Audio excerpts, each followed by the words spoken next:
philosophy, my philosophy for any role that I'm mentoring is like, I'm grossly underqualified.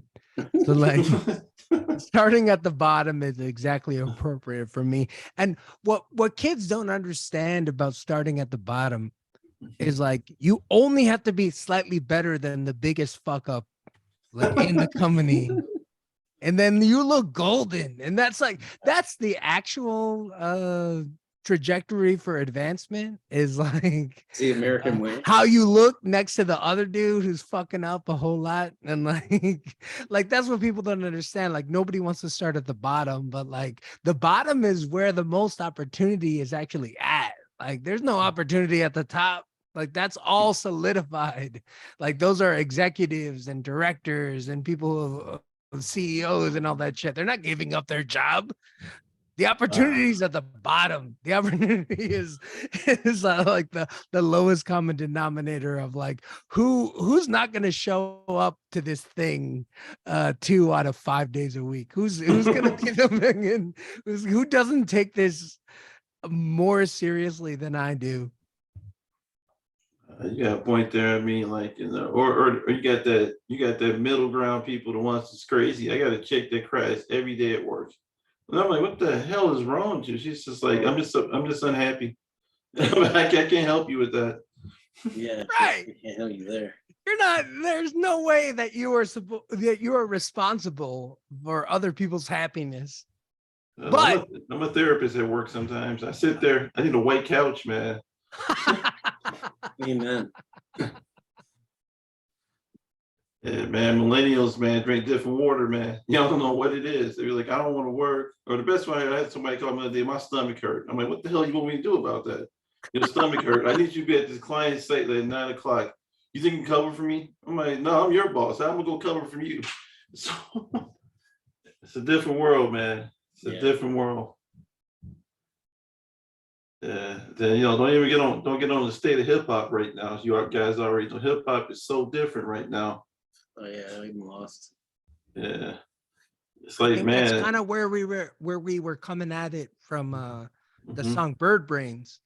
Right, that's like where we were kind of talking about like, you know, like every time somebody gets motivated or like inspired to like get into music or get into creativity or stuff, like they can cite like a specific like music video or an album or like a moment in time where they're like, oh yeah, like that's the thing that like took it from like I'm thinking about doing this thing to like I should do this thing. Like the defining moment for everybody where they saw something and they were like, yeah, like this is something that is actually like within my grasp in terms of like creativity of like I can actually get there and reach that and touch that.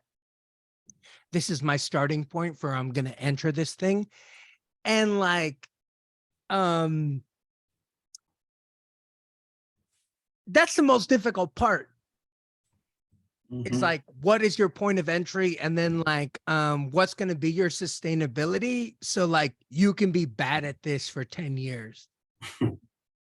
Like everybody who is going to do anything needs a 10-year window to be fucking awful at this shit.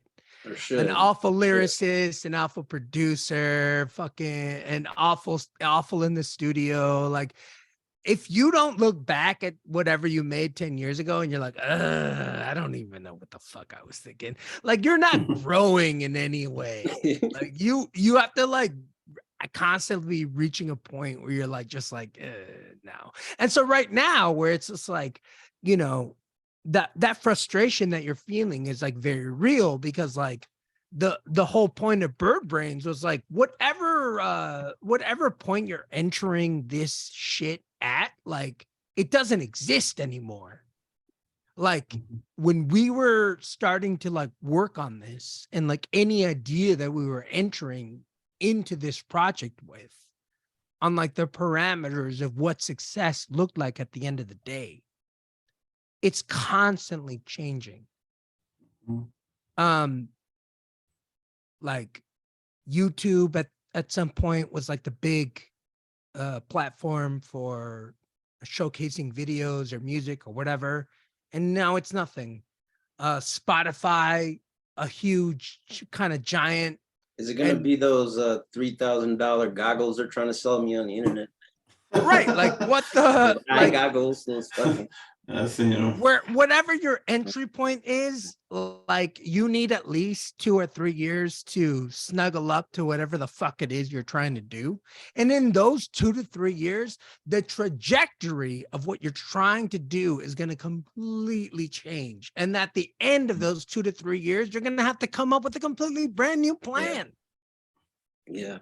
That's the golden goose is under fucking glass, because it's like anything that you're looking at that's under glass is on display, and anything that's on display under glass, that's a museum.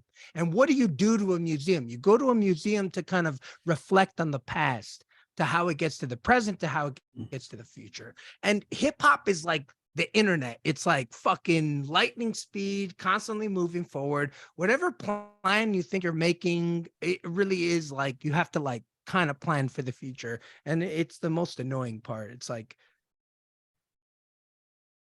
y'all got the Birds Range video dropping right this weekend, right?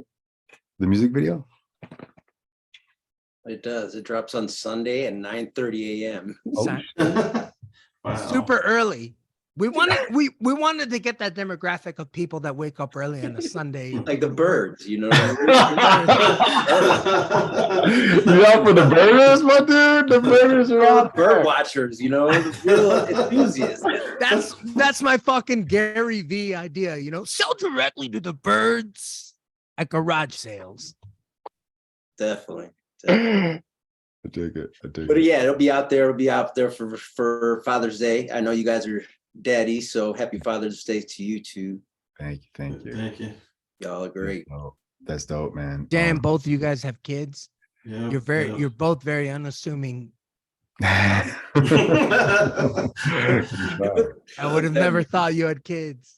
Yo, man, I'm surprised by it sometimes, man. I look at it like that came out of me. I can't. It's hard to imagine it, but you know, 10 years later, man, you know, they're just here to remind you that, man, you're right. It should be really more fucked up than what it is. You know, the whole because you know when she listens musically is so different than what we grew up in. The other day she's playing Lil Yachty singing Minnesota in the car, and I'm like, no.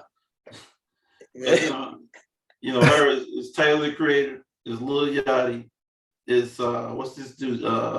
Kylango, you know what that is? You know what Kylango is basically the Dylan Brooks song.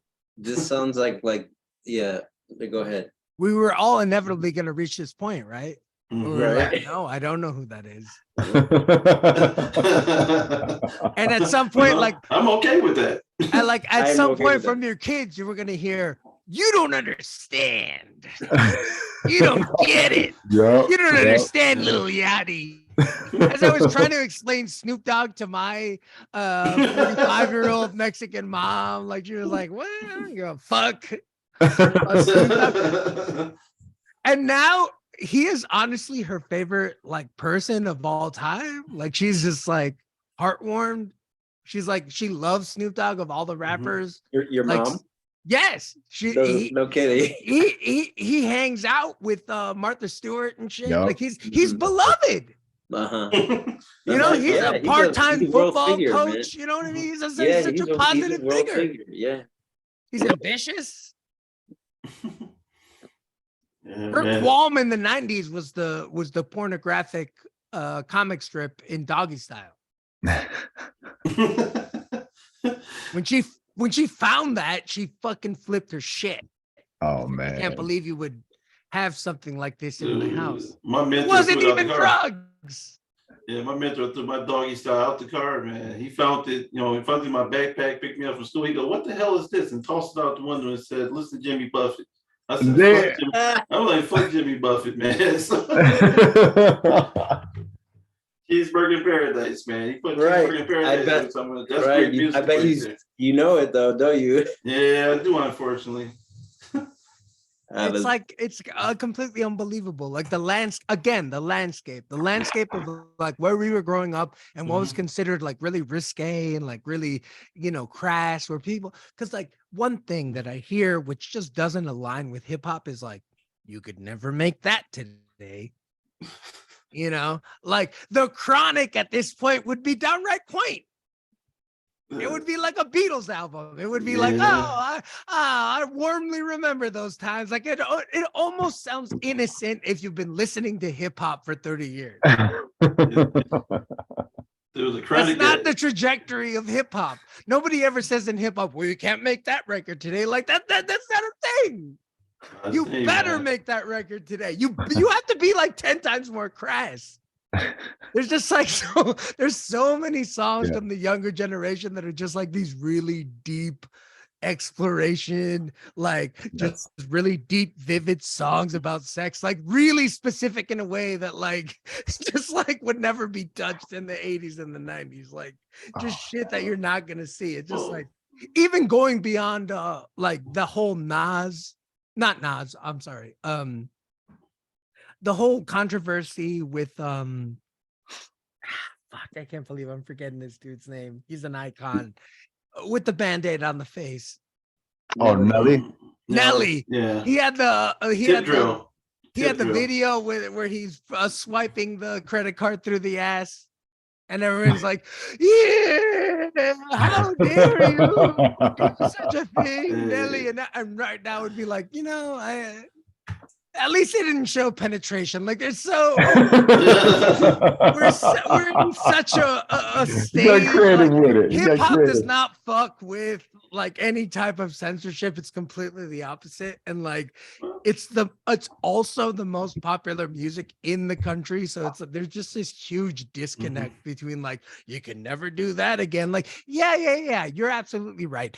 Any white mediocre form of art like sitcoms or like all this other shit, like you can't do it. Can I ask a question to you guys? I wondered if we're allowed to curse on your show. That's a good question. Nah, you're good, man. Go for it. Bob Rock already established that there saw a couple rules. Shows, and I saw one show. Yeah. No holds barred, baby. No holds barred. I want to say I listened to the Craze episodes, you know, and I was like, okay, what's up? Is this a podcast? What's going on here? I enjoyed them very much. I see what you guys are doing. It's an absolute pleasure to be on. Yeah, I appreciate you guys bringing us on here. Same here, man. But yeah, you talk about the shock value right now. I mean, you guys, the show is nothing compared to what they're listening to right now, man. You know, I heard a song the other day, man. I was listening to XM Radio, Shady 45 Rude Jude. He plays a song about eating ass for 30 minutes while I'm driving in traffic, man. And I turned it down. You turn in your parents, you turning down shit in your car because you worried about disturbing other people. And I was just like, I looked out the window and this chick, man, I can't get her name. She had a floor. She's talking about eat his ass, tell me special. I'm like, what the fuck? I'm like, this. But you know, the chicks now are doing what Easy and everybody did back in the 80s and 90s with hip hop. Chicks are vulgar. The guys are like trying not to be vulgar, or they're Harry Styles. Right. No, the guys are turning into Harry Styles. The chicks are turning into Taylor Swift and cousins. So you know, it's just what it is. Right. You know, like there's nothing wrong with Harry Styles, man. But you know, shit, Michael Jackson and Lionel Richie were wearing dresses, were wearing like leotards too, and walking up walls, you know, dancing on the ceiling. So you think, you know, I mean, music is just a Bob 360 when you think about it. 100%. I mean, every generation has a Harry Styles or a Lionel Richie or Rick James or somebody acting up. It's just what it is, you know. That's why being offended is so confusing, because it's like, I can't believe what this guy just said. Anyway, we got a new single from Lady Sandwich coming up. It's called I Put My Pussy on the Bread. I put my pussy on the bread. I put my pussy on the bread. You're like, I kind of like this. Yeah, this is good. Yeah, it's just like so confusing about what is actually offensive. You know what I mean? Like, what are we really going after? Like, we're all so desensitized. Come on, like we have to start defining a new ideas. Like, if anything, like artists are always the canaries that are kind of getting tested with this shit, you know, like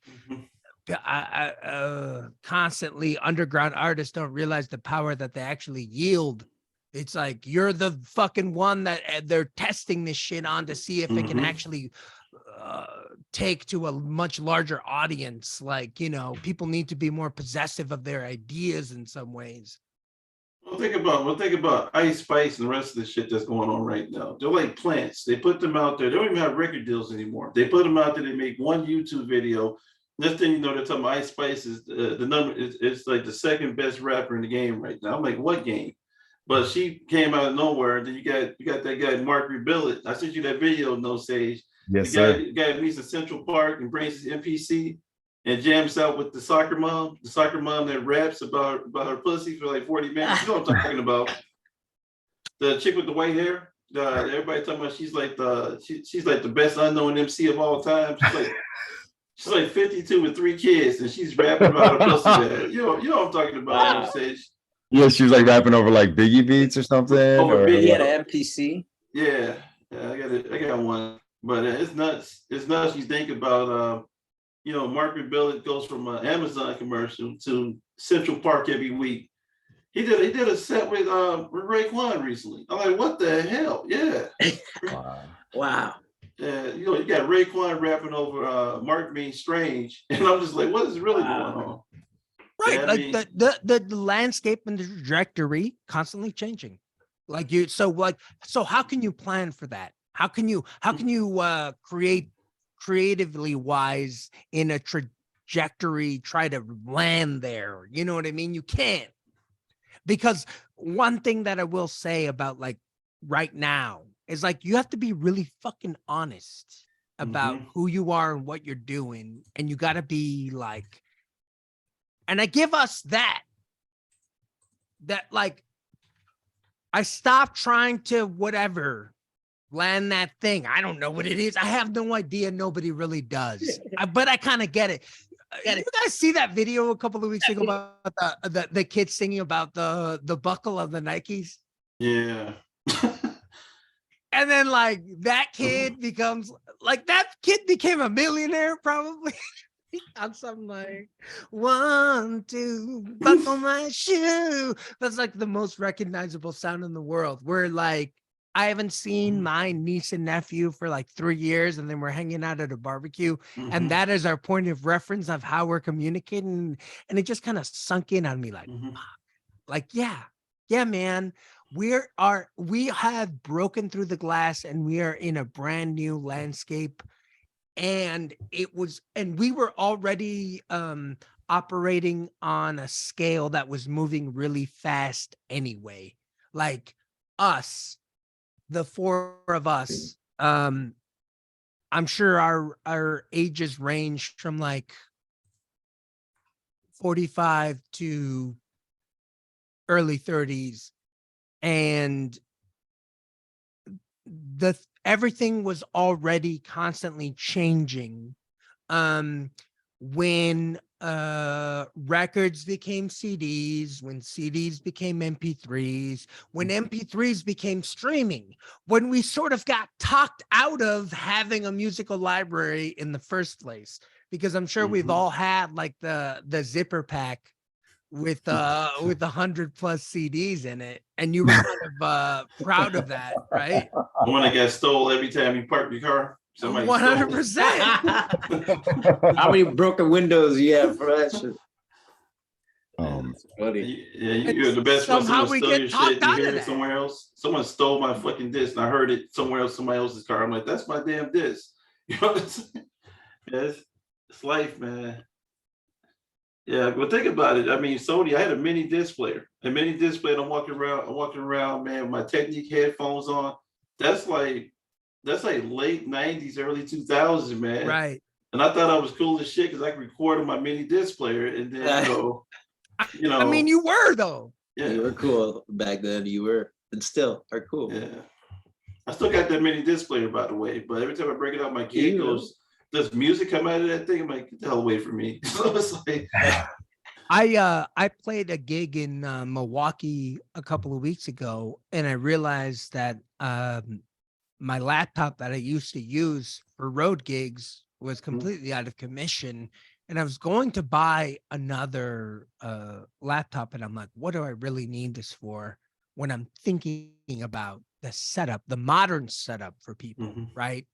It's some kid with a laptop anyway, He doesn't have anything that I would like. He's not sitting there with 2 turntables or even CDJs, right? So I'm like, yeah, that's not what this kid's gonna show up with. He's like, just bring your phone, which is exactly what he said to me. So I bought this. Is that Okay. Is that the Sony? Oh, wow. It's an MP3 player. It's a way it plays waves as well. But like How many? it has the inputs is the most important thing to hook into any system whatsoever. And waves or MP3s, like I'm not bringing a computer to hook into your computer. What you got? You know what I Losses? You got losses audio on that one? You got a flag? I got a Sony like that. I got a Sony like that. So and it's got the actual inputs to just do what it's supposed to do. And honestly, I'm showing up at a bar in Milwaukee. I'm gonna play a few songs and fuck off. Like I'm not trying to like do some crazy setup like you know, like I'm headlining at the Aragon or something. Like I want people to get a taste of what I'm doing, and then I'm gonna go have a beer. Like, why do I need to bring a huge setup if it's just gonna hook up to your not setup? Right. You'll hook up to his Harman Kardon behind the bar, you know, next to the keg, man. I mean, that's the new that's the new thing, man. You know, like I agree with you. And then the new one is kids bringing their own videos to hook up in the bar. Right. Oh wow, right. Yeah, they do that. They make videos on their phone, man. And right. Yeah, They want to project that. Yeah, that image, man. You know, it's nuts, man. Like even my kid gets into it. It's like, I'm gonna have a moment. She told me, I'm gonna have a moment, Daddy. Hold the phone. I'm like, what kind of moment you about to have? I'm like, I think I'm gonna say something. I'm like, man, go to sleep. Go to sleep. It never happens right before bed. Yeah, pretty much. You say like go to bed. Yeah. The other thing, and I'll bring it back to Greenlights. The other thing is when I was performing in Milwaukee, everybody else was rapping over their own vocals. Every single other person who was coming up was rapping over their own vocals. Every single one. And when we did our show at Reggie's, we not only did our set, but we booked other people who also don't rap over their own vocals. It would be weird if somebody among us did do that. Have y'all ever played a bill with where that has happened? Yeah. It's annoying. It's annoying, man. I mean, you got your own ad libs. You hear your own voice, and then screaming on top of it. I mean, it's, you know, I gotta admit, that's something no say. That's what Vela General does sometimes. He raps over his own vocals, and you sit there, you're just like, I feel like you're doing that Young Jeezy thing. You know, when Jeezy does some ad libs, and I'm like, Vel, you can't use your own voice live, man, like that. It's kind of weird. Yeah. The other thing too is if you're like a sound engineer, people get salty at the sound engineer for sound. Meanwhile, they're rapping over their own vocals. It's like you can't do that. Yep. You can't be, you know, shame on you, sound engineer, like turn me up or turn me down. If you rapping over vocals, like, what are you talking about? It puts like venues in a weird spot too, I feel, you know. Like backing tracks I get, like for maybe like a hook or something like the doubles, you know, for even like a call and response double. If you're a solo act, a chance to breathe during a second of your verse, you know. Sure. But damn, you know, some people get a little entitled with it. But honestly, like that's what a hype man is for, right? Like it's not like nobody's come up with a brand new way to do it better. It's weird and intrusive to bring in these weird ass vocals. Now, okay, I'll give it to you on the ad libs. Like if you're a one man and maybe you're not the type of person that's really used to collaborating with other people. You're more of a loner. Hey, but rapping in third person is strange, man. You flowing in third person, when you talking to yourself, having a conversation, it's like that. It's like the Life After Death track, when Biggie talking about robbing somebody. Yeah. But they doing it in real time without the engineer. It's so fucking strange. It's strange. Yeah, if you were drunk or something, you probably freak out and probably jump off the stage. It's like turn me up. Right. Yeah, but yeah, it's a different world, man. Production is garbage lately. Or the thing is, everybody got the same flow right now. I don't even know what that flow is, man. It's either they really fast. Everybody trying to get fast now, or everybody trying to slur words. I call it schizophrenic hip hop right now. If you think about it. Yeah, it's more, I think, a feeling. Yeah. Than the sounds. Yeah. Yeah, I don't. That was great. That's Grammy Award winning right there, man. Great. Actually, run a beat. No, but like, you do a whole album like that, man. Do a whole album with that sound. Whatever the hell is gonna do it. Like, one thing that I think is kind of a fool's errand is to be a purist of any sort. Like, and that's not to say that you should stay silent when something is fucking awful. Like, if somebody's half-assing it, I think it's apparent. And there is like somebody who's doing it right with the feeling of it. I think like hip hop is kind of going through a simultaneous thing right now where it's kind of like breaking off into this slight branch of almost going into like punk rock. And then there's this other branch that's like just like hyper focused on aesthetics and kind of going into this like really has nothing to do with music anymore.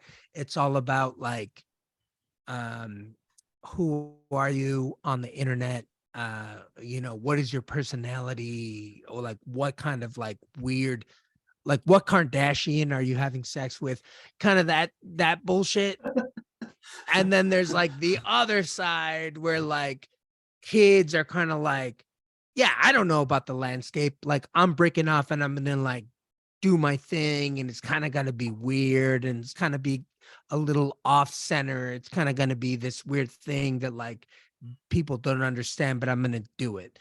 But like, that's a little bit more rare. And anytime I'm seeing that kind of like effort and weird is good. Weird and non-effort is awful. It's just celebrity. It's just bullshit. It's just, so I completely see that fork in the road and that's how like this shit, like everything that we're doing and everything that we're influenced by and everything that we're kind of working on, where like, I think 20 years ago, for me, well, more like 20, 30 years ago, like all the Rhymesayers stuff where it was like, oh, you can kind of like not have to take yourself so seriously and kind of like go into this different direction where you're kind of like putting yourself under the microscope and kind of being like, yeah, you know what? I'm kind of a weird dude and I don't really belong in this shit. And like, I'm not going to pretend to be somebody that I'm not. And the aesthetic, up to this point has kind of been to be more aggressive and be more like I'm this person and I'm basically like a samurai in the sense that I'm impenetrable and like, I'm ancient and like I'm really important and I'm really aggressive and I'm really like in your fucking face. And people that were doing that, they came from that. That is absolutely the reason that like we all own those albums and why it made such a deep imprint. Pretending to be that is the complete opposite. It's fucking lame as fuck. And I've never, ever wanted to do that. I really, even when I'm rapping, I try not to change my cadence too much. I'm really trying to like talk when I'm rapping because like, I really want to push the ideas forward and not try to sell an aesthetic that I have nothing to do with. If I'm being honest about who I am and who I am around my friends and who I'm trying to present myself as to like an audience of any sort. Yeah, I mean, it goes back to what you said earlier about being honest. Like, you know, I really appreciate the nostalgic callbacks in the latest album. You know, shout out to your Solid Gold Gravy. Solid Gold Gravy. Rack, Drop. I mean, the skits, the vibes, the beats. I mean, I was all about it, man. I've been playing it nonstop. So thank you. Be happy, man. Skits are awesome, man. Appreciate you guys, man. And then like you all, Bob, you were talking about the show at Reggie's. You know, I was there. It was amazing to see that you just didn't have your media piece plug in. Y'all had the whole entourage there. I didn't even realize y'all had a DJ. Was it DJ Ella, right? Yeah, he sat in for that show, so it was it was a blessing, man. He's shout out to Ella always. Heck yeah, man. That was a fun time and a great night and a lot of really dope acts. It was second time I had seen Crave and Doc together. Yes. I've also performed with Mike and Ideal before quite a few times, and Fury, obviously we've 100% before, but yeah, it was fun and it was a good time. Good night for hip hop, man. Chicago. I want to say that when we went to see Crave and Doc perform at was that Golden Dagger? No, not at Golden Dagger, but we saw them perform at Hairpin Studio. Lyric and Libation. Yes. Hairpin, right. There, right? Yeah. And like they were just like ascending to like this different level.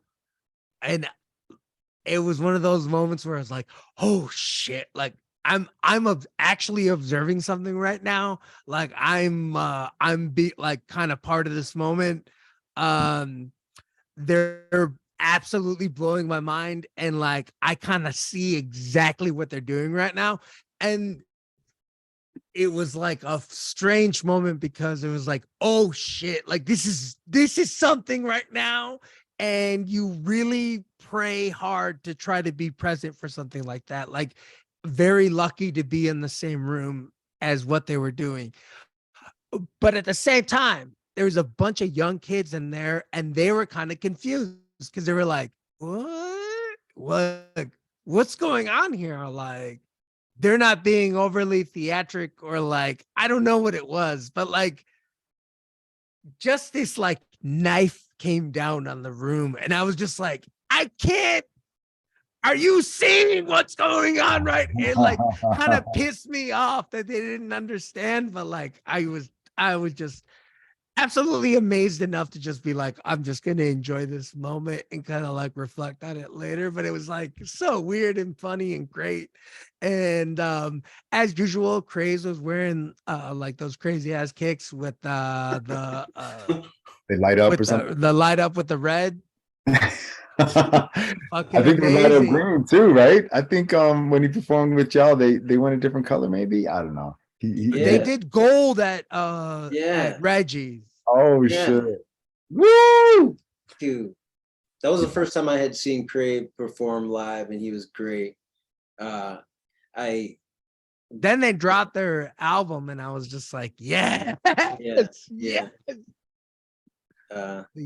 We knew how Iowa does, but it was like I hadn't heard him like would do a whole CD or a whole album with Doc. So,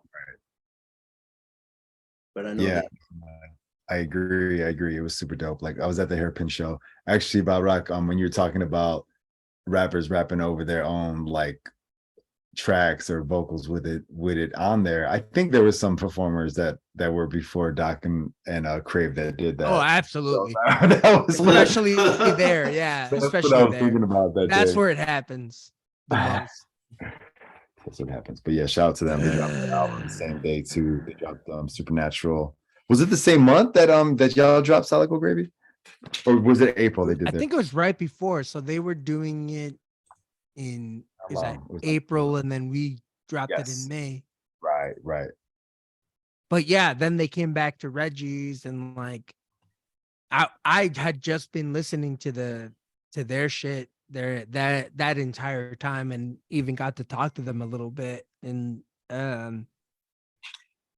yeah, like Doc and I, we did text each other all the time because like he's so funny, man. He's such a talented dude, and like so intense, but like at the same time, like so laid back and so approachable, and like just somebody that you could just like shoot the shit with constantly. And like that's the perfect mix, I think, of like the kind of talent that comes out with something that you're like, oh shit. Like I was telling them, like that was lice level rhyming. Oh, lights.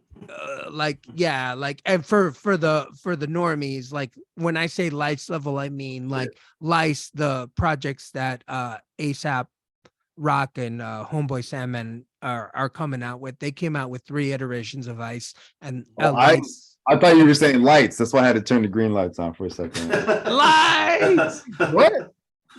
Nice. No, but I just mean like, yeah, like who are the listeners? Who are the people who are like, we're the music makers, and you know, who are we listening to? Like, like Greenlights is constantly the project where everybody's coming together, and like we absolutely like push each other to the absolute brink, like all the time. Like, well, that's why I think with Doc Watson, it was great to have him all he over. came in and he's just like, whatever the fucking bar was, it's up here now, you know. And you're like what are you gonna do? Like, yeah. You're gonna call it in? No, you have to now reach that new level, and it pisses you off, and it's really fun, and like, you know, it's like incredibly satisfying. But you're like, fuck, like this is like now a completely new thing, and that's the whole spirit of Greenlights.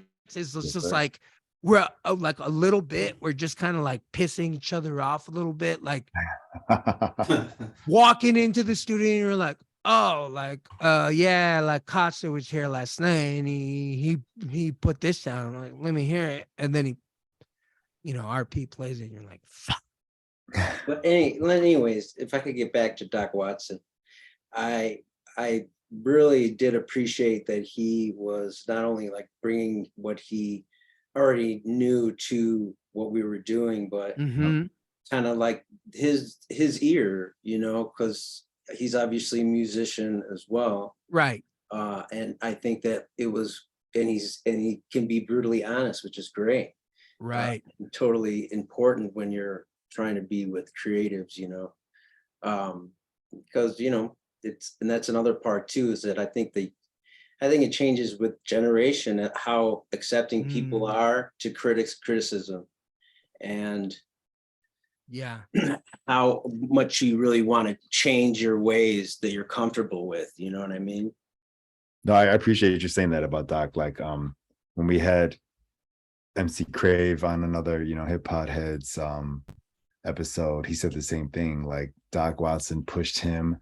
I feel like every time that I did a project with him, he always pushed me. He's not afraid to, you know, as you say, like to say it like it is. And I mean, he toured himself. Like he was in a band way back. Shout out to Sack Lunch. And it's like, yeah, like he definitely has that musical background where he was trained, you know, in sax and other things like that. But yeah, he slid in like perfect, man. It was like incredible. He's a true technician, like in all aspects of the word. Big time.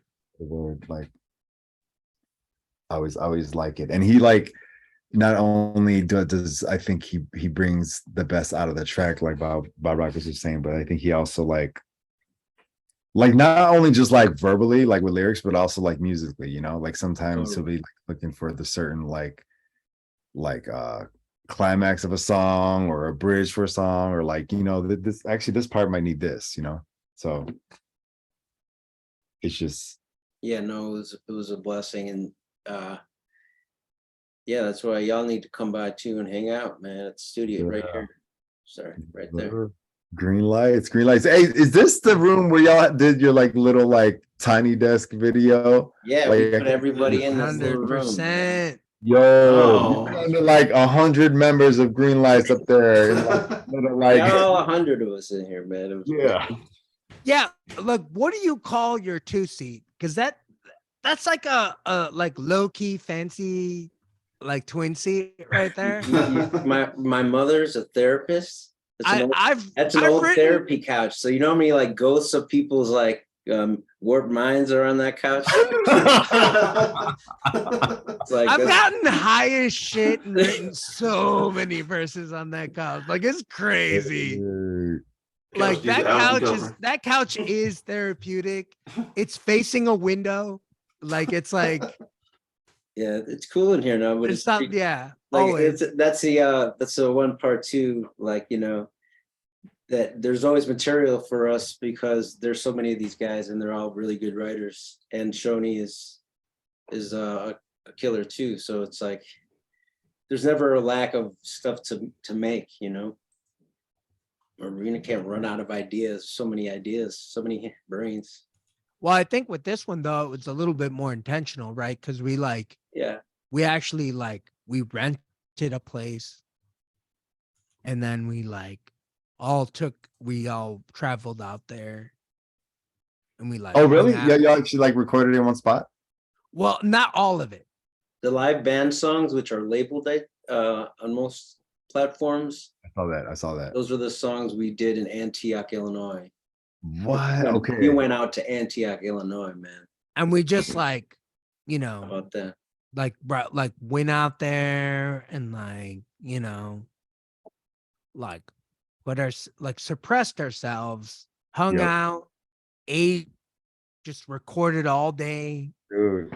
I just brought a rig with me out there so we could record everybody out there.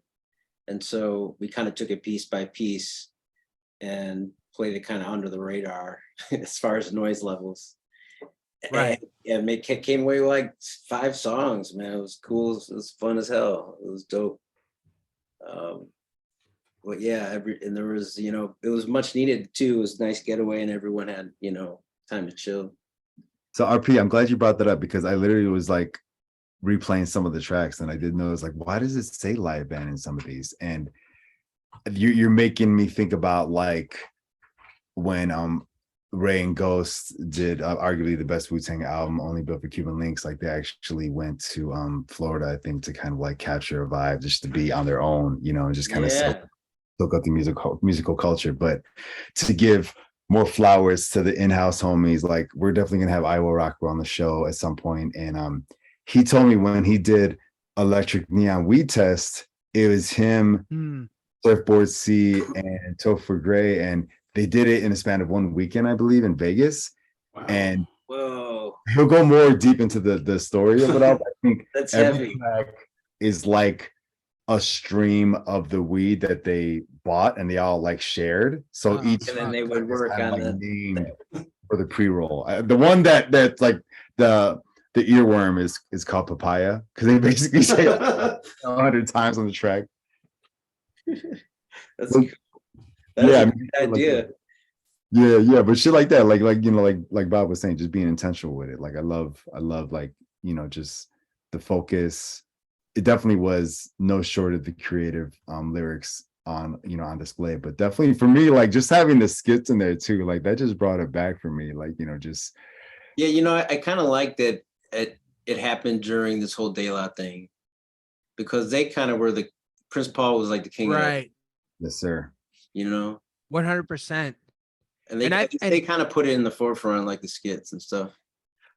Like I like it was kind of like a 3-year process of like getting RP to like let me like more and more like insert more. Like if you look at the trajectory of like starting at like Art of Poise, where there's no comedy in it whatsoever. It's very serious. But it's like I'm just like classic record. I'm spitting hard like fucking like I'm trying to be Immortal Technique and shit. Like I'm just trying to I need to be gritty, I need to be dark, like everything I say needs to be like really intense. And then like comes to the second thing, like Beautiful. Well, what was before Beautiful Mood though? I and Team. And so then I and Team, like a little bit, like it's not that I'm saying anything comedic whatsoever, but my verses are a little bit more like playful fun. Like I'm steering away from that now. Now I'm kind of like writing about I at one point I joked about being AC Slater's weed dealer. Just the most non-serious drug dealer that you can think of is the drug dealer selling drugs to the Saved by the Bell gang, you know, like an episode of some sort. Like that's gotta be the most cheery, like non-conflicted drug dealer ever. And then then we go back, and then like now it's A Beautiful Mood, and like straight up he's like letting me do intros and outros on like just small things, just like really like silly things to intro and outro the songs. It's not skits, it's not that, it's just me just a quick, like real quick, like I'm just gonna say this silly shit and then I'm gonna go into my verse right away. And then with fucking Solid Gold Gravy, now I have an entire character where like now the character's introing music videos. I got my own skits throughout like the entire thing. Like it was just like the slow permeation of like how comedy and hip hop are kind of like go hand in hand if you play it right. Well said. It's the evolution, man. You think about it, like, you know, like with Blue in the Face and everything like that. You could see like it went from being super serious to like it loosened up, and then like, you know, Bob's style pretty much started taking over a little bit. But you know, it brings energy and everything. That's what, you know. It's that type of album you're listening to, and you get really stuck in the beat, and then he says something, you were like, oh, you stop for a minute and think about it, like, could that really happen? You talk about being AC Slater's drug dealer. I'm thinking about Mr. Belden being like the darkest person buying weed from you on the side. I am really proud of Blue in the Face. The entire concept, I'm like just stuck, you know, I'm like listening to this beat, like it's one of those beats, it's kind of like more aggressive, obviously, like right off the bat, and I'm just kind of like, what am I gonna write to this? And I stumbled upon one of those like YouTube videos of like the playlist of like 80s songs. So it's just like giving me all these 80s like top 100 hits. And the weird part about 80s songs is like 80s songs, they have this veneer where they're very they're all played under these synths that are very bright and cheery. But what people are saying is the opposite of that. Yep. It's like not bright and cheery. It's all these weird songs about like despair and heartbreak and just all these dark corners of the human existence. And Tears for Fears comes up. Tears for Fears, everybody wants to rule the world. Everybody wants to rule the world. And I'm looking at the lyrics of that, and the lyrics of Everybody Wants to Rule the World is, welcome to your life, there's no turning back. And I'm like, welcome to your life, there's no turning back? That's so dark. You know what I mean? Like, good. You could say, welcome to your life, enjoy. That would be uplifting. But to say, welcome to your life, there's no turning back, it's saying here's where you are, you know, you have to live with it, you have to live with who you are.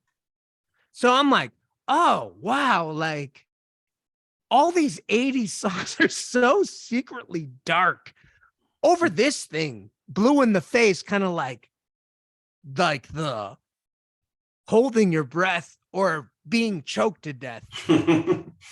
it's such a dark. So I'm like, yeah, man, like, welcome to your life. There's no turning back. Ruler of the world, everybody whack. And because they say everybody wants to rule the world, and you're kind of, in this context, you're just kind of declaring yourself the median of whatever it is that you're doing, because you always have to write from that perspective. When you're writing a song in hip hop, you are the narrative. So like, what is it that you have to say? And why should anybody listen to you or anything that you're saying? Why? Like, because that's the unique thing. And of course, you never have to, like, you can respond to that by writing in a narrative of like something else. Like you can write The Dream of a Dog, and that is a fucking brilliant song that you have taken a hip hop song and you've written about a dog having That's a dream. good idea, man. But like, you know,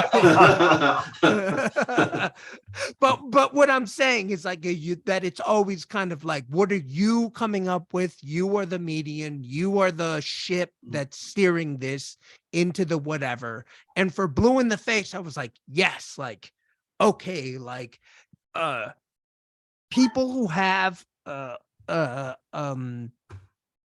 an ability to be comedic, they're kind of like, that person can't write us an aggressive thing like that, but we can, because it's the entire clock, up and down, left to right, up and like Robin Williams, you know, who is my heart of like the childhood, and he could be so intense, he could be so dark, and he could be so light. He could be very funny, and he could be very serious. It's the entire spectrum. And that's what a fucking MC actually is. He is a master of all ceremonies, meaning you could be comedic, you could host, you could take a back seat to other people, you could be the front man, you could write a serious song, you could write a sad song, you could like, the craft is mastering all of it. And that's how you become a master of all ceremonies. And that gets lost in translation. And that's the only thing that I give a shit about, is mastering every single spectrum of where you could get to as a writer or as a rapper or as any kind of creative. And that gets lost on people because they kind of go after these themes that are incredibly aesthetic. Like, who gives a shit about being famous anymore? It's such an easily, like, some kid licking a cow tit on a cell phone camera could become famous next week. Who gives a shit about fame? It's such a fucking lame thing to achieve. You know, it's more about craft, following your own trajectory. And like with Solid Gold Gravy, we got super conceptual on like all the songs. Like we were just like, you know what? We should write a song about the Middle Ages. We should write a song about being in a haunted house without like making it super Halloween-y, if that makes sense. Just kind of like, which is where we sort of like put in the comedy as like, yeah, like absolutely like what we wanted to see and like kind of what we wanted to hear, but then also kind of like making sure that everybody throughout the entire thing understands how conceptual it is and how it's not going to be like this big, I don't know, this like big, stupid, meaningful thing that you should base everything on, but more like Solid Gold Gravy should not be put on food. It's a vibe. You know? So when will Solid Gold Gravy be poured on a vinyl, y'all, for the color? Y'all gonna press any vinyls for this album, man? No, I hear vinyl is getting pressed at a quicker rate now, and actually it's actually happening again. I mean, I'd throw down. You would. I would make it happen, but that is my ultimate and also very small dream of like just having anything on vinyl.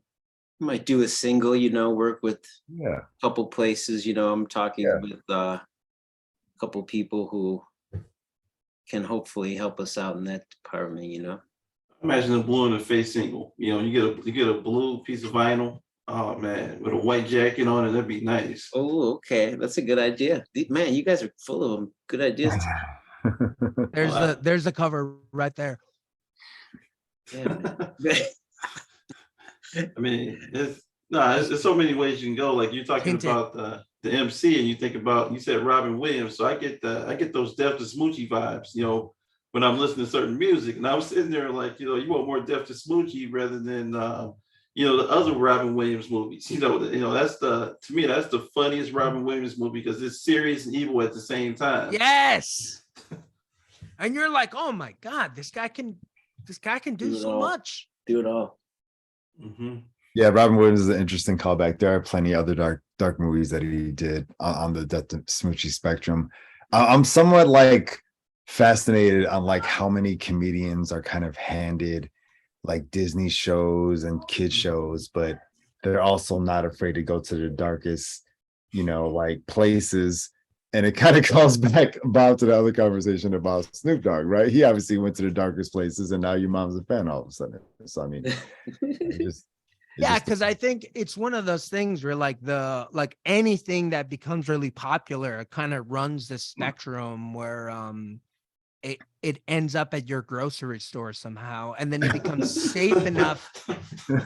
It becomes safe enough for your parents to become fans of it. Like I remember like 20 years ago, like I was at Jewel and I was just like shopping them on the produce, and then I just see a sticker like over all the vegetables, and it just says you've got 99 problems, but fresh produce isn't one. And it's just like and like as soon as Jewel is biting Jay-Z lines to like sell broccoli, it's over. Like you're not gonna come back from that. Like that's why Jay-Z's a billionaire right now, because like that specific outlook that goes through the foray of like penetrates pop culture to a point where like companies are using it to sell broccoli. Like that's where you really come to an interesting point. I was just talking about this about like the hell of a metaphor. Like nobody will ever be as famous as Michael Jordan ever again. You know what I mean? Like nobody's gonna, like, even if anybody, whoever that is, that one person in 30 years from now who has just been born and they're gonna break all of Michael Jordan's records, they're still never gonna be as famous as them. They're not, the shoe that would be based on them, it's not gonna work in the same way. You can't repeat things like that. There's just certain phenomenons that are specific to their time that you can't emulate. You can't do that again. That's what made that thing so special. And that's where people get so fucked up, because they're trying to like take that and they're like, oh, I can do that. And it's like, yeah, no shit. Like same thing with like, oh, I just invented a phone. Oh, I can invent a phone too. That's not the point. After that thing is done, you can't do that thing. Coming from an Android owner. I'm a fucking proud Android owner. I'm kidding. I pity Apple phone owners. I really do. It's just like you get flagged so bad for all the little things, and I just don't. Definitely. I buy everything that I need from Amazon. What is it? Lollipop, nougat? What food is your Android platform right now? Apple. We just got numbers.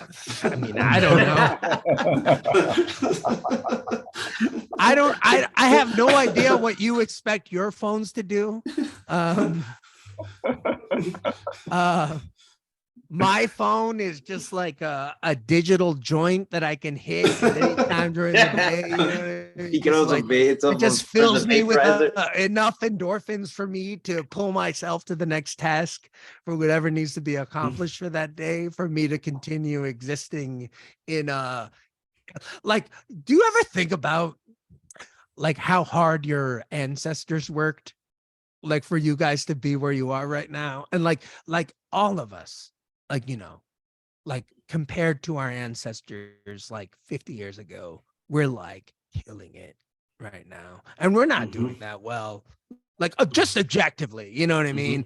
But like my ancestors would be like, yes, lamping, good job. But also, wait, what are you doing?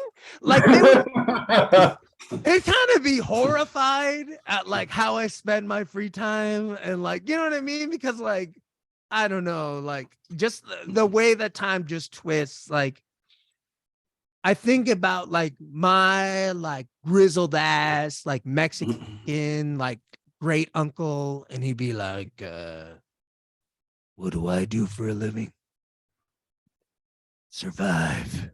You know, he sounds like Max Payne, but like in Spanish. Like he's just like just leads like a really grizzled life, and he's like, yeah, hopefully my ancestors thrive. You know, so it's like the early 1900s, like, or like, you know, like 1910, like fighting in like the Mexican Revolution. You know, you gotta like fight complete armies. You're like a laborer. You don't have that many weapons. You know, like you don't eat enough in the first place, and now you got to fight a war. And like you're not even part of like an official military. You know, it's like you and all the guys in your neighborhood that are taking on an army, a military from another country, and you're trying to drive them out of your neighborhood, out of your community, and their benefactor, the person that's funding their side of it, is the Catholic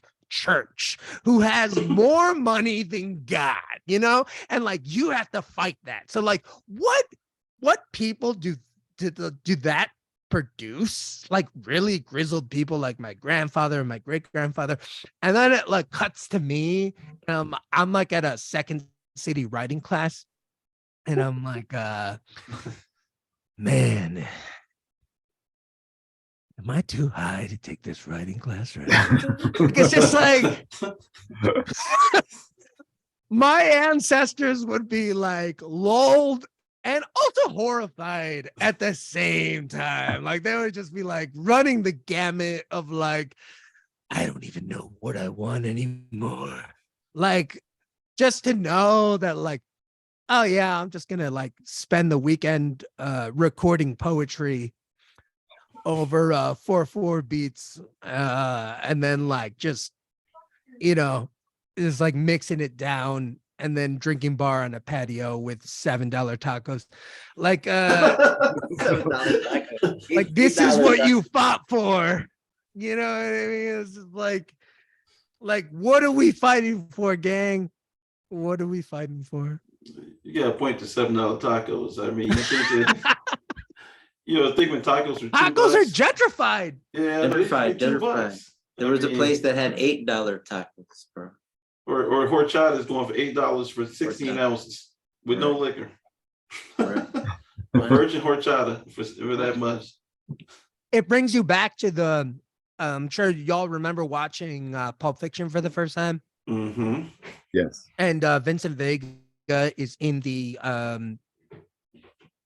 diner with Uma Thurman, and he says a $5 shake. Is there any rum in there? No. Okay. But he acknowledges that $5 is really expensive. Yeah. Definitely. And now, like, tacos exploited. Tacos, I talk about this constantly. Tacos are gentrified. They're the most gentrified thing next to housing in Chicago. I agree. I agree with you, man. Oh, God, yeah, you're right. When I moved into the city, it kind of comes hand in hand with like tacos are like $1.50, $2, gentrification, like tacos, $3 yeah. at most at like a really fancy place. Now they're like Yeah. $6, $7, $8. Or You got to get a the Big credit Star. check. And then because they make coffee. They run, what's your social security number? Like, what's You your credit mean score? I can't run my payment through like the ass crack of a stripper like Nelly for that $7, bro? Like what? No. That ass crack is not natural anymore. Canceled, No, like your credit card. Yeah, your Like credit your card is credit canceled. card. I don't know. This guy's some men in his back. Nothing's real anymore, man. Think about it. You know, when you That's $10 then, my man. That's well, think about yoga pants right now. So everybody's got ass in yoga pants right now. You remember the early 80s, late 90s, and there was flat backs, and now everybody's built the same, and you don't know who. You walk, it's scary as shit when you walk into Wicker Park at night. You'd be like, oh my God. Wicker Park at night, man. You over there by Big and Littles, and you like, what the hell is really going on over here? Yeah, man.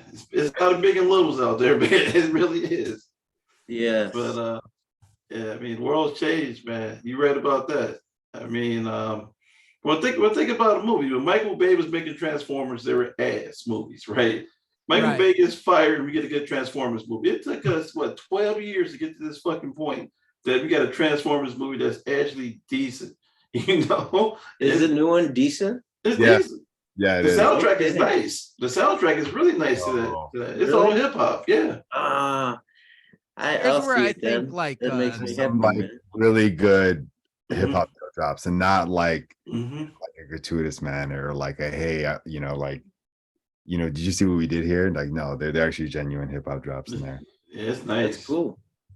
Like that's why I've been really liking the Spider-Man. Yes, love it. Like those soundtracks are incredible, and it's any of the obviously those guys like really rap about animals in the soundtrack. No, we ain't getting no sound. We ain't getting no primal sounds. It would have been nice. But just kind of like the way that they sneak it in a little bit, just like getting that like in the scenes. Yeah, just like when because Marvel movies are like really I wouldn't say they're musical. Guardians is. Yeah. Guardians, of course. Yeah, because that's like anything James Gunn touches. I mean, he just like I don't even think Marvel realizes like what they lost right now. Maybe they do, but like every movie that he touches, I don't know if you guys saw the last Guardians, but it was just like, let me take your heart and take it out of your chest.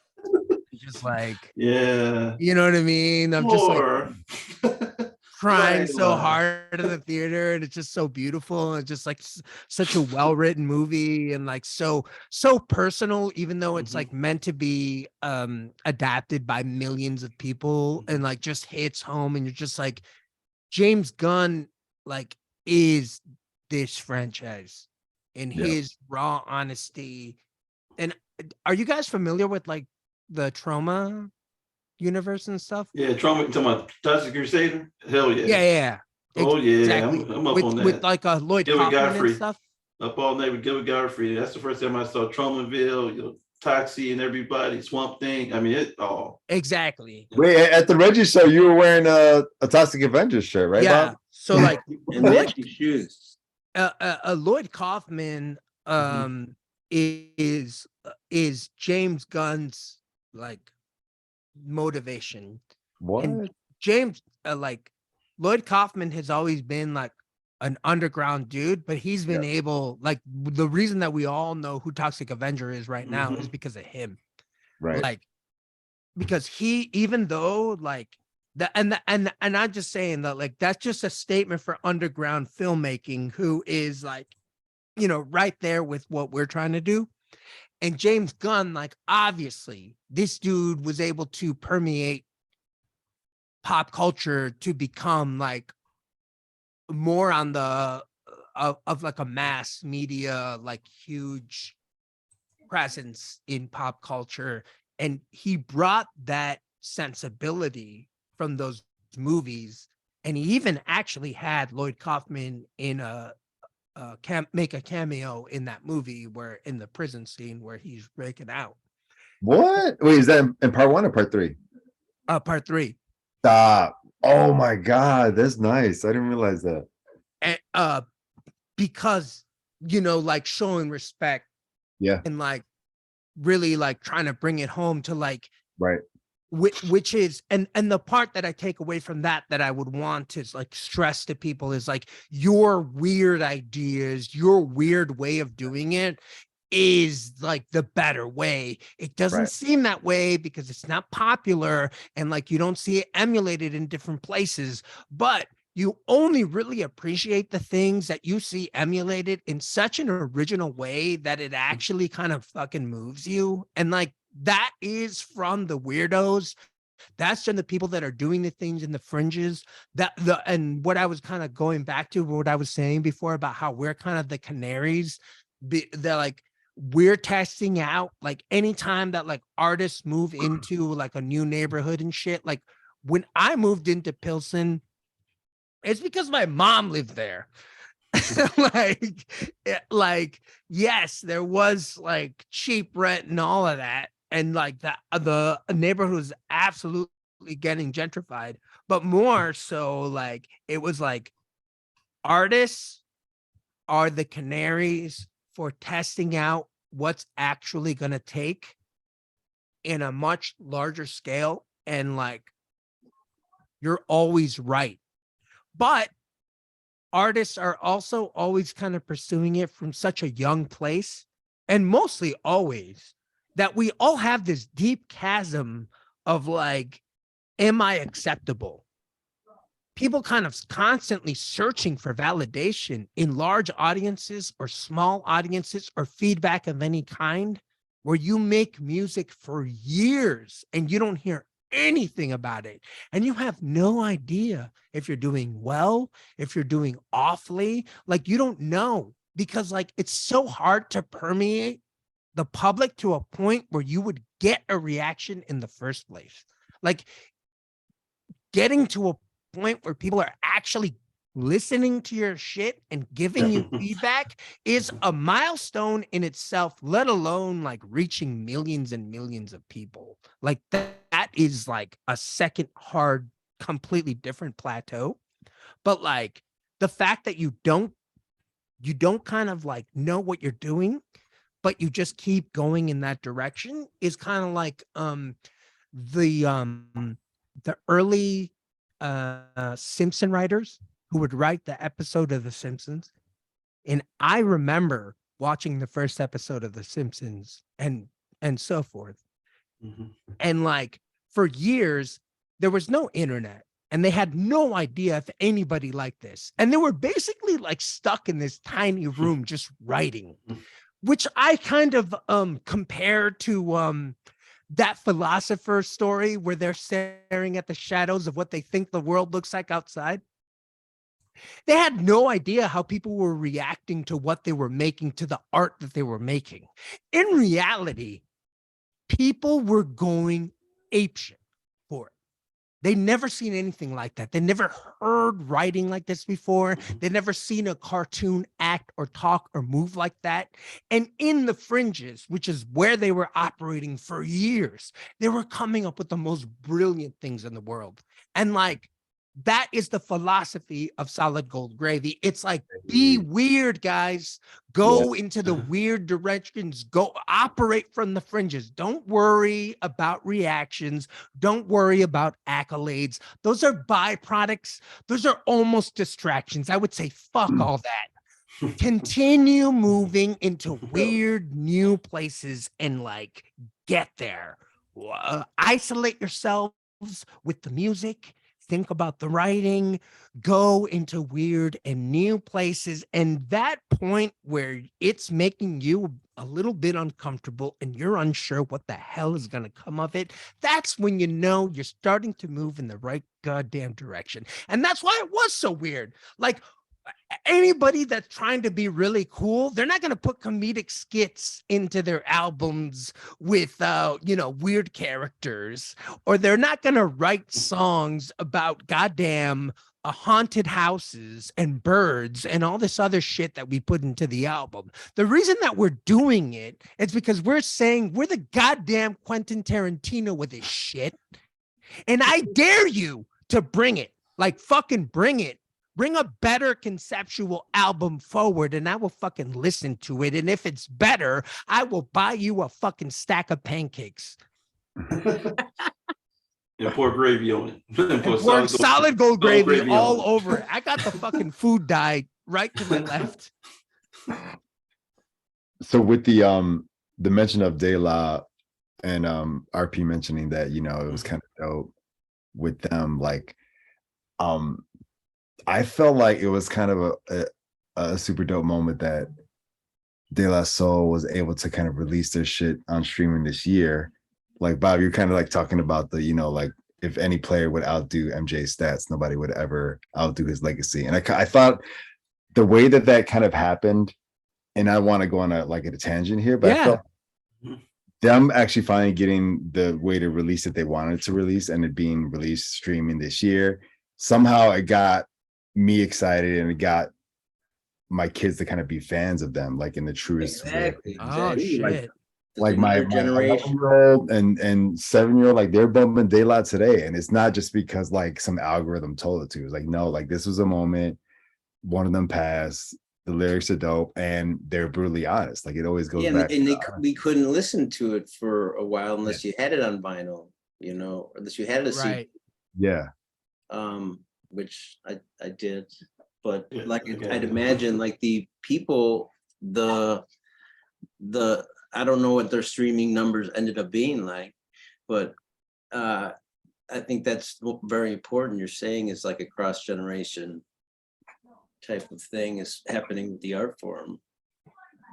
Yeah, 100%. It's kind of like the vinyl is a nice way that people are still kind of preserving the artistic aspect of music, but I felt like for it to not have a sort of vinyl release, obviously it's on vinyl already. But to actually kind of hit the streams like it did, but in the way that it wasn't calculated, right? Because it was by their own will and on their own terms. And like unfortunately, one of them went while the whole process went down. But I mean, it was kind of like nice that moment kind of happened this year for me, and that. Me too. My kids were kind of like able to kind of like really truly appreciate the art form they do. But like I'm glad you brought them up because I definitely felt De La all over this. Like I know like De La's not the only ingredient. Like I saw like on some of your other influences, you had Far Side and Wu-Tang, and there's so many like hip hop influences I can hear off of just one bar off of any of the tracks. It's like y'all cooked up a lot of things in the stew. And I don't know. Can y'all say a word about some of the other artists? Because it feels like every time I heard one of your albums, you added somebody to the roster. Obviously besides Doc Watson, of course. Appetite or Cameron, you guys have met. Okay. I think he used to MC with me, and we used to be in a band back in the day too called Abstract Giants. Oh, dope. Okay. Right. And that was like live hip hop. Okay. During the crossover of when MySpace started, man. Hey. It was that long ago. It was like even a little bit like right before it. So it was like we were like, should we make this fucking vinyl or should we go MySpace? Direction, guys. But it was he is probably the most has probably the most beautiful voice out of all the male vocalists in our crew, because he can rap and he can sing, and his voice is just is very noticeable. But he does some cool tricks with like doubles when he does the backing vocals and stuff, where he does harmonies, and he'll sing some choruses as well. We just released a song on a compilation for a group that was doing Radiohead compilation covers. Ooh. It's pretty cool. And so we did the song Mixomitosis. You ever hear that song? Yeah, I know that song. I think what it's about is like it's a disease cats get or like animals get when they come back from being out in the streets, or they get sick from eating something dead or killing something. But we did a little rendition of our own, and Cam just did the chorus. So like a lot of the times he'll just do hooks and or do a verse. But then there's also Bad Wolf, who is Casagron and Amanu, and those two guys and Bad Wolf just released their album with Solomon Grunge. And the video for Western. Yeah, Western for the Amazing. Western. Yeah, so check them out if you can. Bad Wolf is another dope crew in Chicago, and they don't like we do shows around. I DJ for them occasionally. So yeah, always gigging, like doing beat shows and stuff like that. And then who am I missing here? Phonetics. Right. Phonetics hasn't been around as much because he's been going through his personal stuff, but he's always there. Like, and he's also moved quite a ways away from the city, so he's pretty far out there in the burbs now. All right. So it's kind of hard for him to get back, and he's got a family and everything. But he's on a couple tracks, and you guys know Doc Watson, obviously. He was really a main fixture in most of the tracks we were doing. And then, like it just happened that he'd just come by every time we would be recording, and he'd be like, yeah, I can kick a verse, sure. Like, zip, zip, get it done. He's quick. And that's pretty much it, besides me and Bobby and Willow.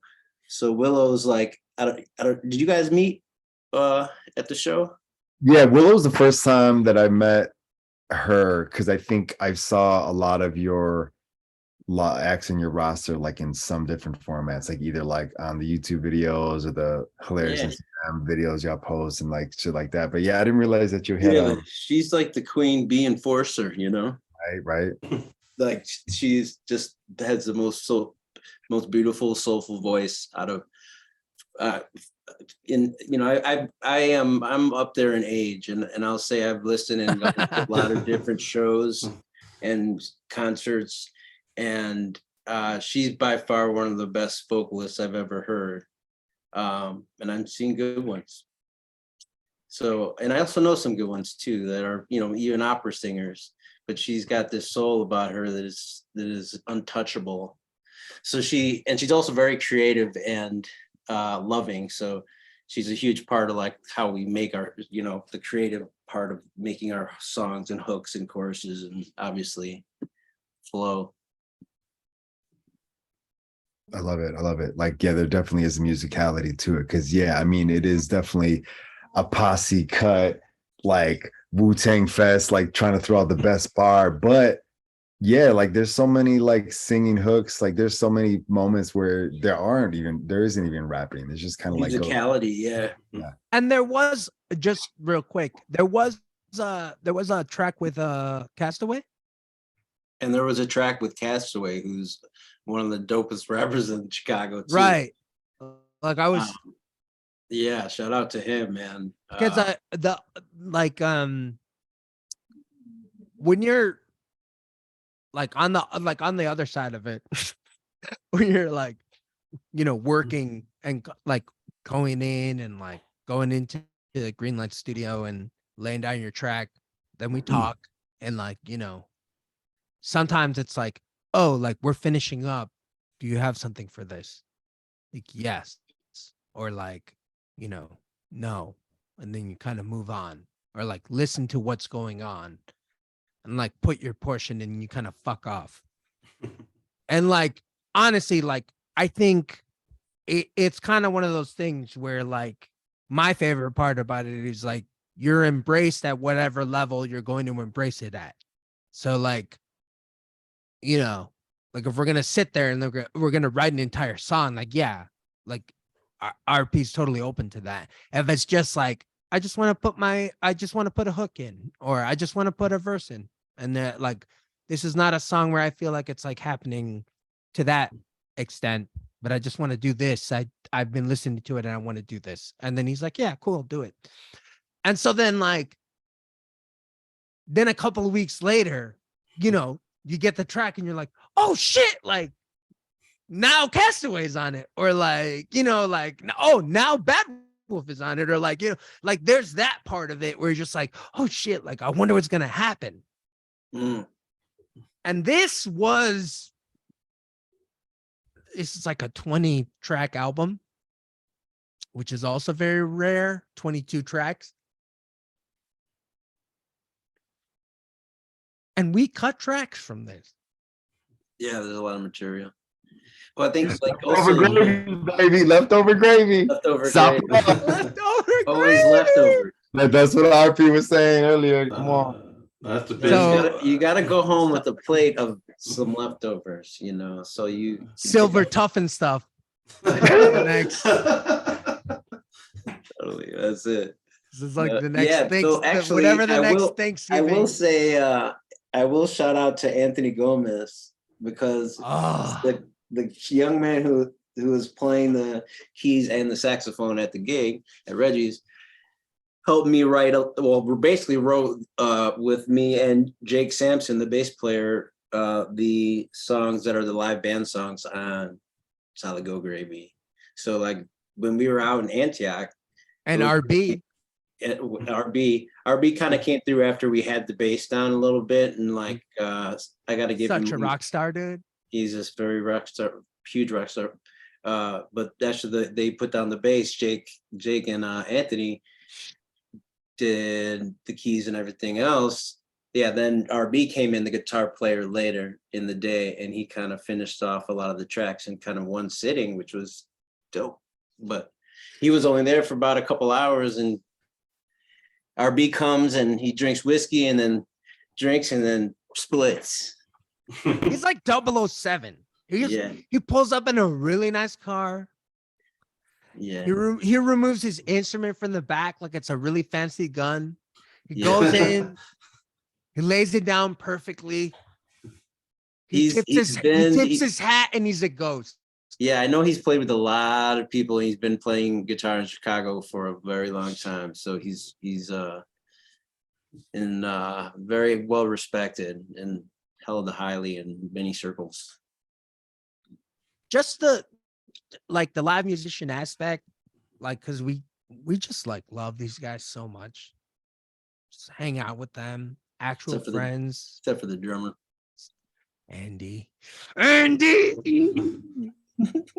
Because he's all good looking and he can play the drums. Like, pick a lane.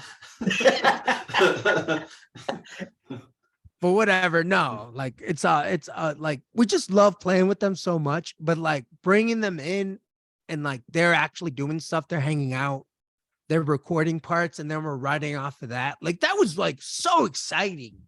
Just the entire vibe of that. Just like bringing them in, listening to what they're doing, because they're like trained musicians. They went to school for music. They're like all really polished, but they're like super approachable and like they completely understand what it is that we're trying to do. And like, I wouldn't say that they're particularly huge hip hop fans. Just like they're big fans of what we're doing. Because like super new to music guys, they're like always into some intense shit. They're like, oh yeah, like I listen to Philip Glass. Like, you know, like, like Ravi Shankar. What? Yeah. Deep Latin, cuts only. The drummer is like a Latin jazz dream, like like dreamers. Like They're on some completely. He's waiting different. for that one song we have that's like samba. That's gonna be like, I was like, you know what I promised him? I promised him we do a Buena Vista Social Club song, which I think would be dope live, and we could translate into some hip hop shit. 100%. You know what I mean? But yeah, like again, everyone's kind of like, oh, did you hear the new Tyler the Creator? I listen to Johnny Cash and nothing. Like, oh shit, okay, I get it. I get it. Wow. That intensity, man, is the intensity. But then it translates to like, oh yeah, this is a really good song. Okay, cool, man. I'm not gonna go against that philosophy. I don't know shit. Just doing what we're doing. That's where it's like really fun and open-ended and like kind of building on that constantly. That's what makes it like so, but yeah, that's the gravy part. The gravy part is the really intense musical dudes. Shout out to Anthony Gomez. Shout out to RB. Shout out to Andy Samson. And Shoni. Yeah. Again, she snapped on this album. She would take things like House of Pain or Fantastic Dragon. And Aloe would like put in cuts, but then she would like take the song and she's like, oh, I see what you guys are trying. You're trying to reach this like dark cadence, but also a little bit playful. And she would nail it. Nail it. Yeah, she loves that song. Incredible. That song. So I know we're giving mad flowers to all the members of Greenlights, which is duly deserved. But what about Jerry Blowfish? What's up with that guy? That guy a thorn in the whole project. Like he has some like what was that agent in the Eminem albums? Was it Paul was talking Paul about Rosenberg? Yes. Yeah. He was like that dude but from hell or some shit.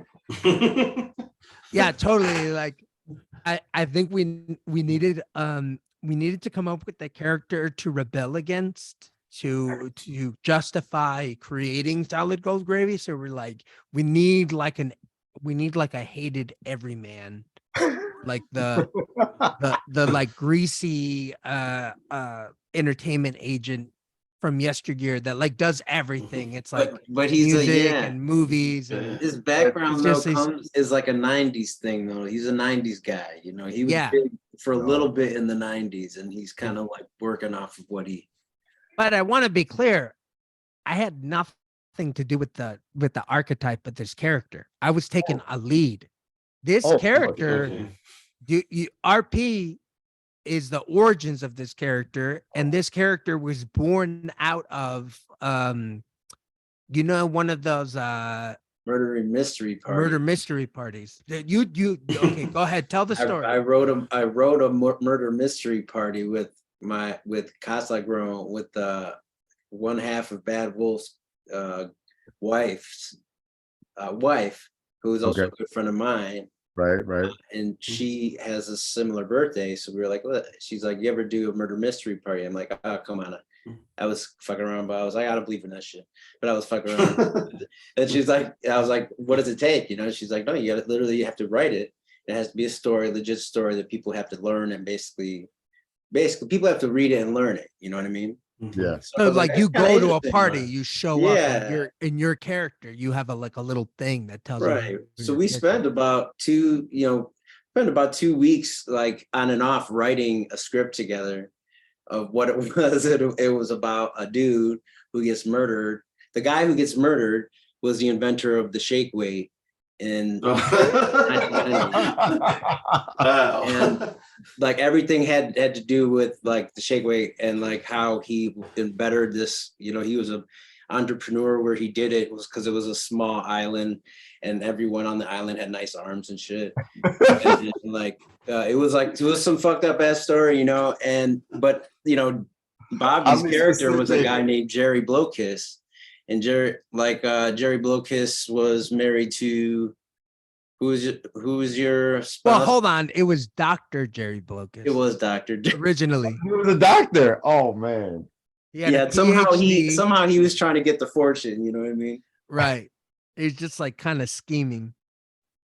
And it's kind of like I just got the background for it and I'm just like, what am I gonna do? So I just kind of like dressed up in like a blazer. But your 90s references were on point, man. Right.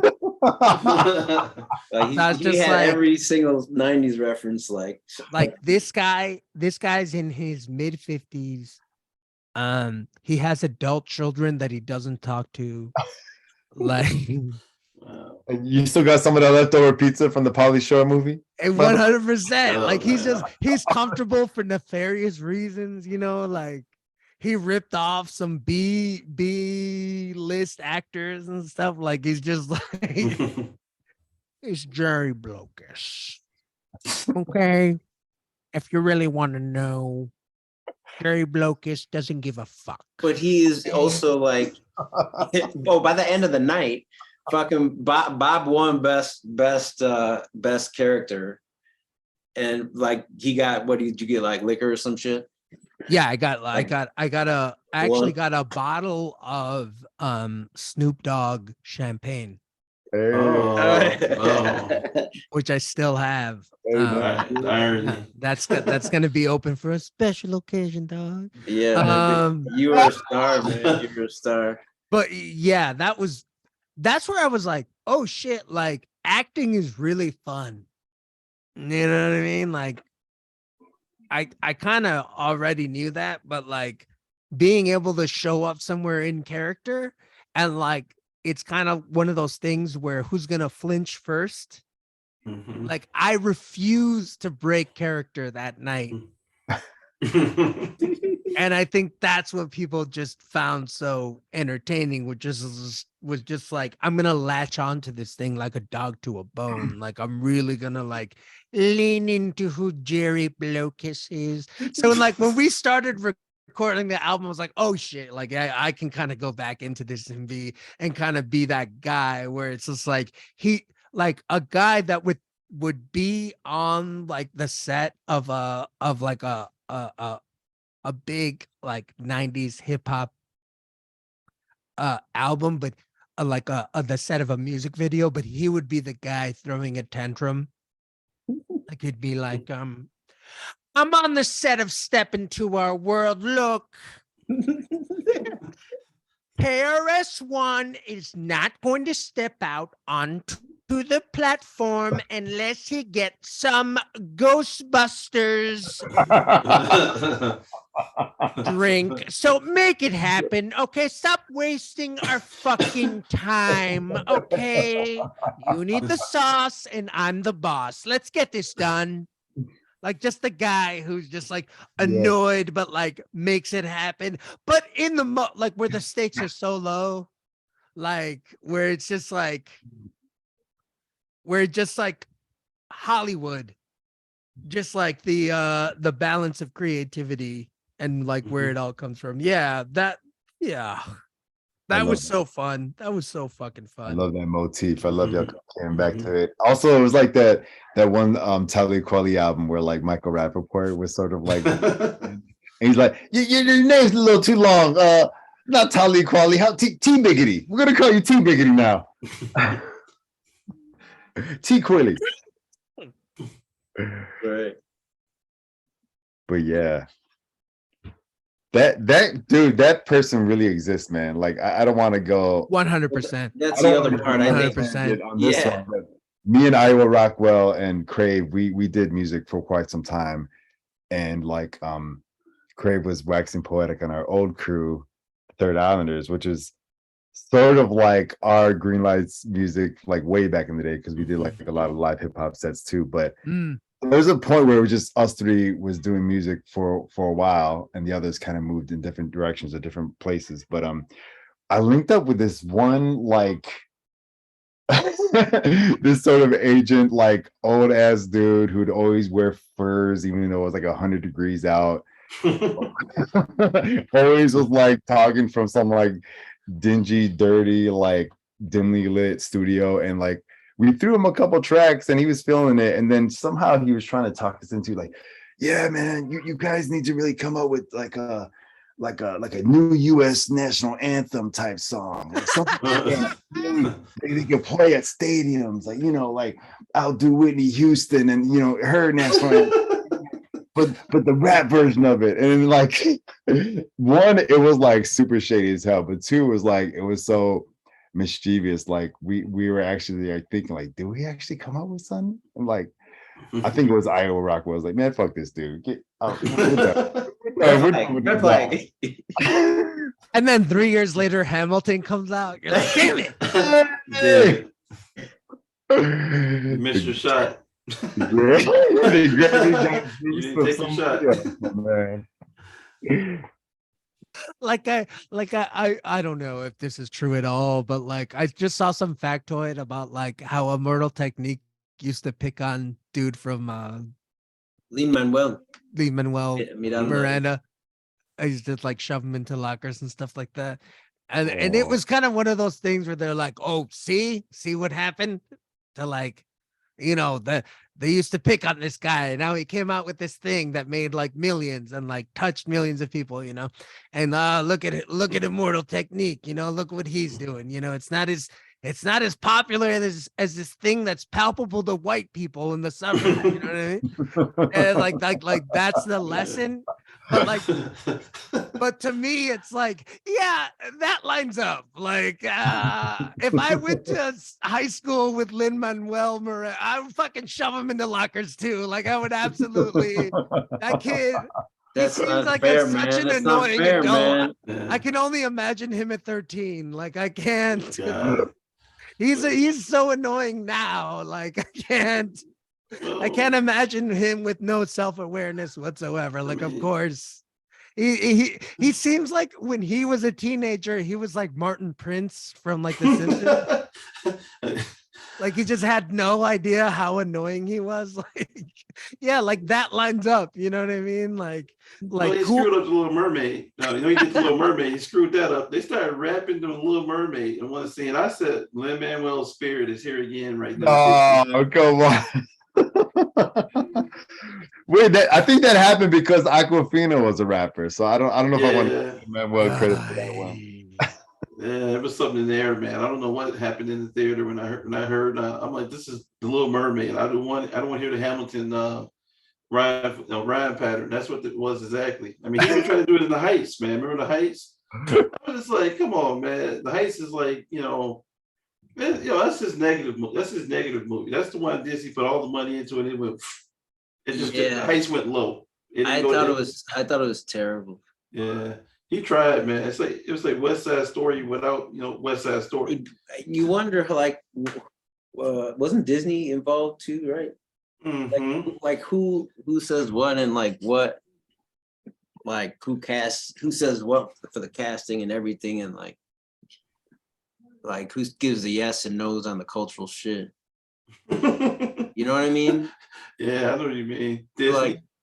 Like it makes you wonder, like who really was calling the shots with that whole thing. Sometimes, like I'd imagine also with, I don't know, Lin Miranda. I think he's a very intelligent dude. 100%, and incredibly talented and a very innovative writer. I'm just saying, like, now we all are okay. Cool. Now you've brought this new thing into existence. Definitely. I mean, when Mark Anthony showed up in the Heights, I was like, I gotta turn the TV. It brings me back to that Jewel sticker of you've got 99 problems, but produce ain't one. Like it's that, but as a live play. You know what I mean? It's just like taking that and turning it into like a multi-million-dollar idea. Like that same spirit of like, this is safe enough for your grandma to come watch and be like, that was very interesting. So what was Jimmy Smith's role in that movie? They had Jim Smith show up in that movie. You see him, you think about 80s movies, he shows up in The Heights. I'm like, okay, there's too much going on here. Yeah. Who made these decisions, man? Like I think that he probably had to play a game where it was like a money game, and like he probably likes money, though he puts a lot back into Puerto Rico and the island there, which is great. But he's also filthy rich, So like when you have that much money, I don't know. I mean, you think he would have more of a say in what the finished product was, but I didn't love it. Yeah, it's kind of unfortunate that like that play came out before Hamilton, right? So obviously that was I saw that play, bro. You actually saw it live, in Chicago. Yeah, man. And then I didn't see it on Broadway or anything, but yeah, it was incredible. That's like one of the first plays I ever went to where I was like, felt like almost like I wanted to cry in that motherfucker. Like I was like, damn, touched. I was like, okay, he knows how to do the play. He knew how to. Yeah. It was funny because it was a small audience. It was like, size of Reggie's. Wow. Yeah. Wow. And I'm looking at the resume of the director because like anyone who probably saw that play was definitely excited to see the film version. And there's a G.I. Joe movie in there. There's a Step Up to the Streets Part 2, not Part 1. That's right. That's right. I mean, Crazy Rich Asians was in there, so that was a not bad. But I mean, yeah, there's a lot of sequels in this director's filmography here. So. Yeah, sequels. The G.I. Joe 2, the second G.I. Joe.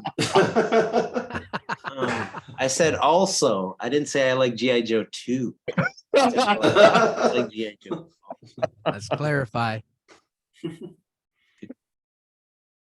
Oh man, okay. Well. Yeah, it was a lot going on in the Heights, man. The Heights was episodic. That's the best way to put it. Yeah, I thought that was gonna be like a game changer for like. I thought he was gonna get much more rich off of that. He didn't. It burned for a minute and the flame went out like the first week. You know it was bad when it went straight to Blu-ray and nobody bought it from Target. So,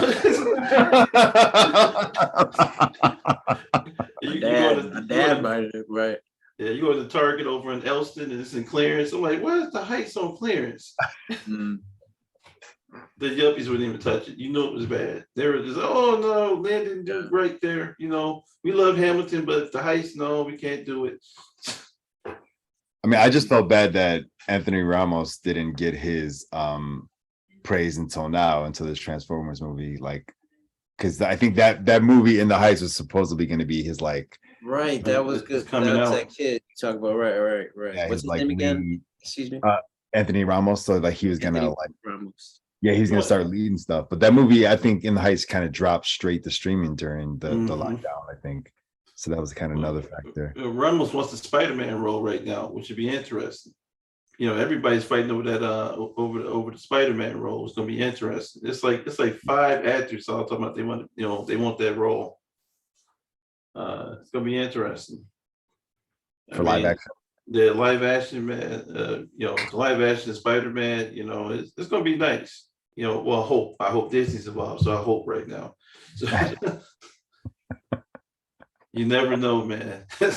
Yeah, it's been moving in some weird direction. You're like, Jamie Foxx is back. I'm like, no, Jamie Foxx would not be the live action Spider-Man. But you never know. It's Disney, man. He got to come back at some point. He's got to show up. They might make him a villain, roll him out there on the set. You never know, man. This is what we might get. I really enjoyed Guardians of the Galaxy 3. And the newest Spider-Man movie. Yeah. So like, I'm a film fan first, and like I could have these kind of conversations all day. I don't want to go on to another tangent again, but yet when you talk about Spider-Man and the Spider-Verse, right? So it's kind of like, I don't want to say that people don't respect animation, but it's like you tie it together with music, and music can be timeless for a lot of people because they're just putting their voice on, their heart into it. It's the same thing with animation, right? Like it can be so timeless and it can go in so many different ways. And it feels like when the live action Miles Morales does happen, it's almost going to be like, really, should it actually happen? Because it's already like a super dope movie as it is. And the creators already admitted they're just doing 3 because that's it. Like all because that's that's trajectory. Yeah, all good movie trajectories coming through, right? So why not? But they're doing such G.I. Joe. They're doing such unique things with it. You're absolutely right. Aesthetically, to the depth that they're doing it, like bringing in Nicolas Cage to be the noir, that's so brilliant and funny, and bringing in that comedian to be the pig Spider-Man. Like it's it's incredible. It's just so funny and spanning so many different genres, like just something that you could never successfully adequately achieve live action. And like, you know what? It will be kind of a moment when they bring in Miles Morales, but you're absolutely right. Like this is the domain where the possibilities don't have any borders, and like it's visually stunning. It's really like one of the movies that you should see in theaters, that you should experience live. It's so good. The music is so good. The first one, I listened to that soundtrack for such a long time. It was so well, just like so good. And like, you know, the whole package of like, you used to live and die by a soundtrack. Example, the Dirty Dancing soundtrack. Now I know that's a weird example to bring up, but that soundtrack was so good. What about Roadhouse? Roadhouse. Roadhouse. There's so many movies from like the 80s and 90s that the soundtrack was so fire. Like it's just like crazy. Like it used to make or break a movie. But think about Top Gun. You think about the Top Gun soundtrack. Oh man, Kenny Loggins. Oh man, yeah, Kenny was in the zone on that one, man. A bunch of them, right? Footloose. Caddyshack. You know what? Caddyshack, that's always got a special place in the heart, man. I mean, but he made all that money doing those gigs. Those were good gigs for Kenny. But just what I'm saying is that like in modern movies, for a movie to come along and be able to capture all those mediums, it's very rare. And like bringing that into live action, the juice is not worth the squeeze. Like it's just like, what's going to come of that? You're going to just like kind of stifle that and kind of in some ways ruin it. You should like you should be very happy with the 3 places that you took those movies, and that's it. It doesn't really need to be anything else. Or like, you know, come back and do somebody else. Do something else. Always. No, don't give it to Avatar. Oh my God. The Way of Water. The Way of Water. Twice. It was super soothing. Like a punch. Did you see I like totally fell asleep twice. I fell asleep in 40X, man, with the seats rumbling. That's bad. Okay. Did you see the first one in theater? Yeah, I saw the first one. I saw the second one in theaters too. Yeah. Okay. I saw the first one in theaters, and back then, like 3D movies were like very rare, right? Like, no, I'm sorry. Like it had happened before, but you wore the glasses that were like red and blue. And it was kind of lame. Like glasses. It wasn't really 3D. It was just kind of like, okay, I don't know. They're doing it that way. Okay, fine. And like, you know, whatever. But like, it was more like Zombies Ate My Neighbors type of like horror movies that would like showcase that kind of thing. Then this came out, and you got like the crazy ones that some kid would hand you as you're walking in to the theater. And as a responsible movie patron, I got high as shit. There you go. And walked in there. DX experience then. So you had real 3D. Oh my God. And I put on the glasses and sat down to my assigned seat, and I watched this $20 movie. With your $5 milkshake. Right. And it blew my mind. I was like, oh, this is amazing. I am high as fuck. Sigourney Weaver just opened a drawer, and like I am amazed right now. Like I cannot believe this. I cannot believe what I'm seeing. And like that was never gonna happen again. You know what I mean? Like you can't build off of that. Then when the second one came out, like people were basically not even in theaters yet, and then like people weren't in like the 3D TV didn't take off. Somehow people don't want to watch sitcoms in 3D. Like, what the fuck is wrong with you? Why would you do that? It's just like it's like a misconstrued thing. Like people don't want 3D all the time. It's coming, man. Don't worry. It'll be back in 20 years. It'll come back. It'll be 40 in Where 20 people years. like people right now, they're trying to like sell the VR thing, and it's just like those $3,000 eye glasses. man. Oh no, man! You gonna They see show I'm that? not like trying to people- wear they show- some goggles in public. You gonna show up at a show and somebody's gonna be on stage, man, doing a They whole show show with some- the headset on. Right. Good. Maybe they can flash their lyrics in front of their fucking face, so they don't have to rap over their own vocals. You know what I mean? I can see Craig showing up with the glasses on, with the cable cut, and just Straight up. like, what are you connecting to? Nothing. Just want to wear them. I want to see AI rapping. You don't want that. Where AI. They got a Biggie track right now. They got Biggie and Tupac saying modern stuff right now. AI, it's scary, man. You know, I think it's not good for the industry right now to have AI rappers right now. I mean, you know, or you got the digital rapper, the guy that made more money. Then he made a slur. So a digital rapper got canceled. And I mean, like, how does that happen? Digital rapper. Digital rapper got canceled. Yeah, Meanwhile, there's like Biggie just dropping like really timely lyrics like got Amazon Prime. Cut my bills in half like a lime. Like that would never Biggie. Stop advertising for Amazon Prime. Yeah, Viagra. Oh man, but you got Blue Chew ass going on in the background. I'm like, what is really going on? But yeah, Took a couple Viagra. Now my dick like a dagger. I'm not sure Biggie really felt this way about Viagra. I don't know. If he was live today, man, he might be a spokesperson for it. You never know. Was that not just the hip hop version of Sigourney Weaver opening the drawer you were just talking about? I mean, CG porn is basically what you're talking about, my boy. I mean, look, what's really real? Well, 4K came and porn didn't catch up with 4K, so it is what it is.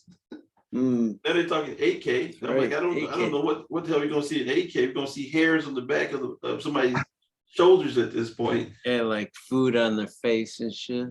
Well, no, they got smell vision coming. That's the new one. They're trademarking smells for the theater now. So you gotta smell somebody's ass, man, while you play the game. When you're eating, when you're seeing porn. Oh God. But I completely agree with you. Like that is not a Pandora's box that we should open. And like it's only gonna like lead to weird things like that. Like one AI rapper versus another AI rapper, like the AI Pac version versus the AI Biggie, you're gonna have a Skynet battle. Or the same as the remember those commercials where Fred Astaire was like dancing with the vacuum? I remember. That was scary. That was scary. Like that, like but like that tenfold. Where like Tupac is selling you a can of chili and like that kind of like that hyper our likeness. The California raisins were scary enough. Now you want me to do AI? You remember that? AI raisins. I did drop a nice little reference of California raisins in this one. Like I was amazed by California raisins as a kid. Like I was like dancing, singing raisins. Like it was a whole. Sorry, took you back to them California. They were so joyful, and that's before the weed. Obviously, even they were getting exploited in some way. Like there was some sad story like right behind that, where like. Yeah, there's like 2 raisins that were like making millions, and the rest of them were like, what's going on? I don't, you guys are buying new cars and houses, and like the rest of us are kind of getting shafted and shriveled up over here. That could be a whole album right there, man. You think about the rise and fall of the California raisins. What's the matter? Are you jelly? Oh, it's like, well, I am crushed. So, just like. Or we Whole Food. We Whole Food, and you guys are Aldi.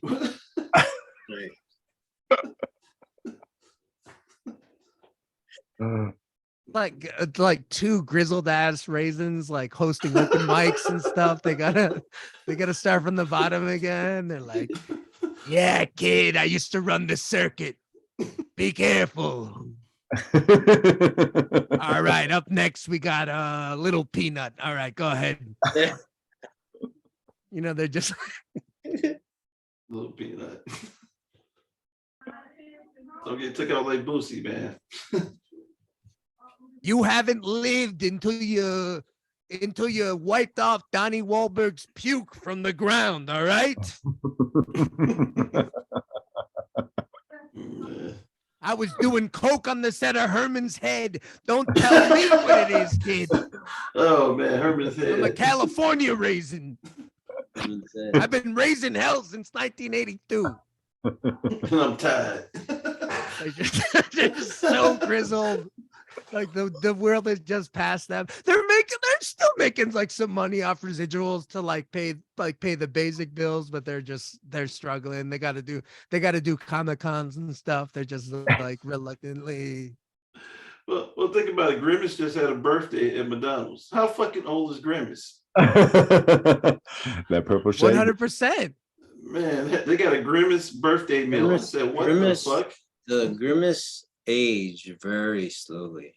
There used to be so many. There used to be so many McDonald's characters. They just like really cut it down. They're like, nah, we can't. We can't have all this fat, you know. Grimace is like cousins with Yoda right now. There used to be like, remember the platypus lady? Yoda, man. Yeah, so really, he's only like 7. You know, the McNuggets had their own personality and stuff. They were encouraging us to be fat asses the whole time, man. You know, they're like, look, man, in hot sauce and the barbecue sauce. You're like, I need that nugget. Look, Nuggets, we appreciate your time, but we got to cut the fat. All right. You know, the Nuggets, they got to go off and do something. Do they still do Ronald McDonald? Is that a fucking thing? That's the only character they That's the only character. Everybody else got laid off. You know, he's still. You go to Trader Joe's. Shit, though, like when's you go to Trader Joe's, a chicken McNugget is bagging up your groceries. You're like, weren't you? Weren't you a chicken McNugget? Yeah, keep it moving. Well, remember Officer Big Mac? They had Officer Big Mac before all the Big Mac. Yeah, they had the Hamburglar. Oh, he got cut up for profiling. Officer Big Mac got all like gritty on the profile. About Mary McCheese. He got sued. Mary McCheese. Captain Crook. Mayor McCheese got sued by Dominion for claiming that the election was false, that it was fakes and stuff. He just got the styrofoam Happy Meal. I remember that. I don't do that anymore. Just like grizzled ass. Corporate characters, because right now we're going through the era where like they've run out of biography films for people. Like they've done so many biography films on actual people that like they don't have any left. So now what they're doing is biography films of things where they're like, what's the biography of Nike Air? What's the biography of Tetris? The Flaming Hot Cheeto. What's the biography of Flaming Hot Cheetos? Like we've gone beyond people. Like we're just on individual things now. Like that's the new launch pad for biography films. Like this summer, Tom Cruise's Rubik's Cube. That Tetris movie, I was like, why? Why the hell do we need this? I did watch it though. I mean, it was interesting. Learned some stuff I didn't want to know, even though the game. I still play the game all the time, man. I love Tetris. Yeah. Never wondered where it came from, ever in my entire life. And we know somebody almost died to make Tetris. It's out there. The stakes were so. You got Tetris martyrs out there right now. Hey. Coming after you. Can you imagine the guy, like another turn of history where the guy that was supposed to like take Tetris to the Western world died, and then like he realizes in his last moments how futile his life was, where he's like, oh my life. So I wasted it on Tetris. So at the risk of an Amazon docuseries being written about this, where does Greenlights music come from? Where does the origins, the naming, like what's the backstory behind all that? Me and Casa Grown did it, kind of made it together, and Willow as well was a part of it. And it was kind of like we talk about like Go being Chicago and everything, and Green Lights and Goes. Yes. I think like my whole philosophy with this thing is kind of what Bob already talked about, which is kind of, if you're an artist, the actual, for me, it's the actual doing. So it's like you can have a zillion ideas, and a million things, but to actually put them together and actually go through the process of actually doing it, finishing it, putting it out, and kind of putting yourself out there that way, you know, as far as being a writer and being an MC or artist, you know, kind of putting yourself, letting, you know, making yourself vulnerable, and actually not letting that deter you, but going into that non-comfort zone to make something that is maybe to you beautiful. So it's kind of like, do it. You should, you know, go for it. You know, trust yourself, follow yourself. It really kind of echoes family, you know. So like all of us are very tight with each other, and you know, more important than money, we value the relationship aspect of actually being in a group together. So man, I think that's like the more thing.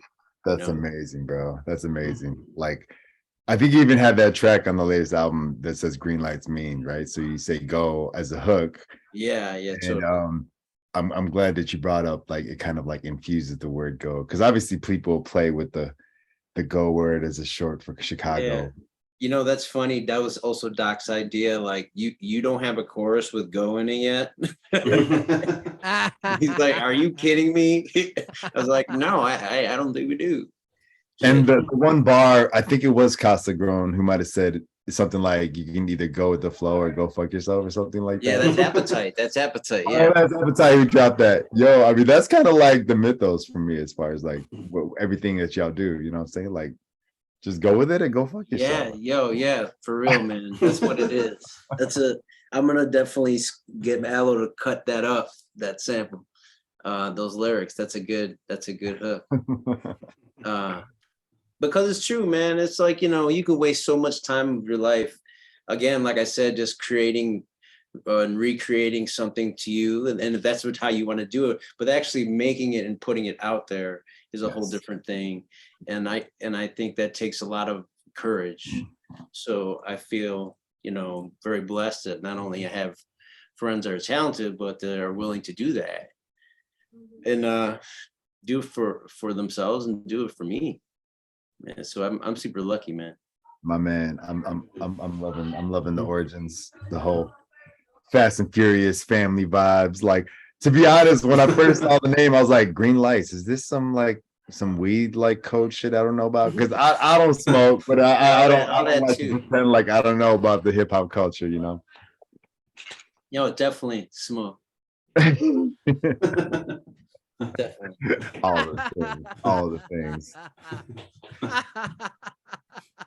You nailed it. I think, but like it's always like really sneaky, like Cafe Bravo.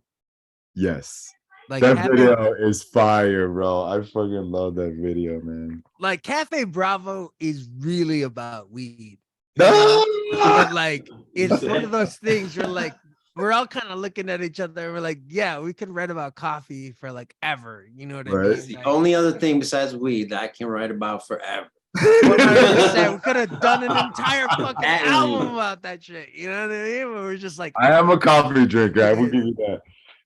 But like, you know, we're never gonna get a chance to like film inside a dispensary. So like, you know, shout out to Cafe Brew. Hey, now, yeah. Actually, I know somebody. So kind of Doc Watson is also kind of like in that world. That could happen. That could probably happen. But I'm sure like like other people. Like you know what the weird thing is? Like the world became more like the world that my high school teacher was like warning me off about.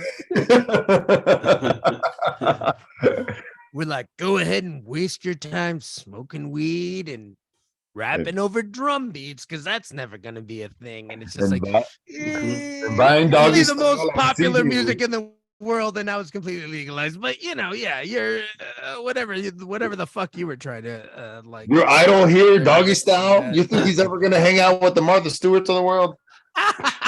Exactly, like just like that kind of thing. Good job.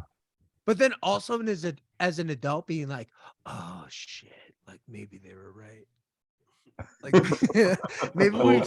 Like maybe we kind of have gone into the like a wrong direction too, and maybe I can admit that to myself as an adult, where it's like maybe the world shouldn't have gone exactly like. We really need like more smart people doing smart people shit like all the time.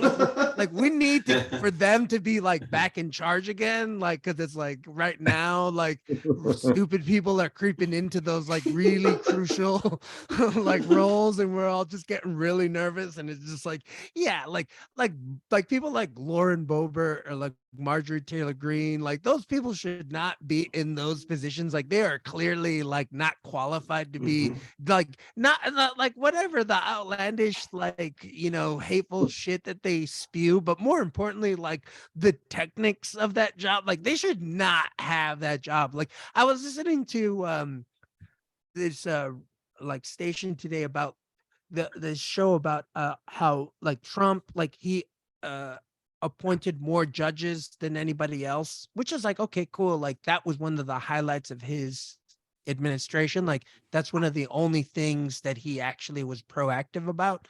But then they were like, well, okay, but like look at the judges that he was appointing. Like usually when you appoint a judge, they have to turn in papers that they've written about law.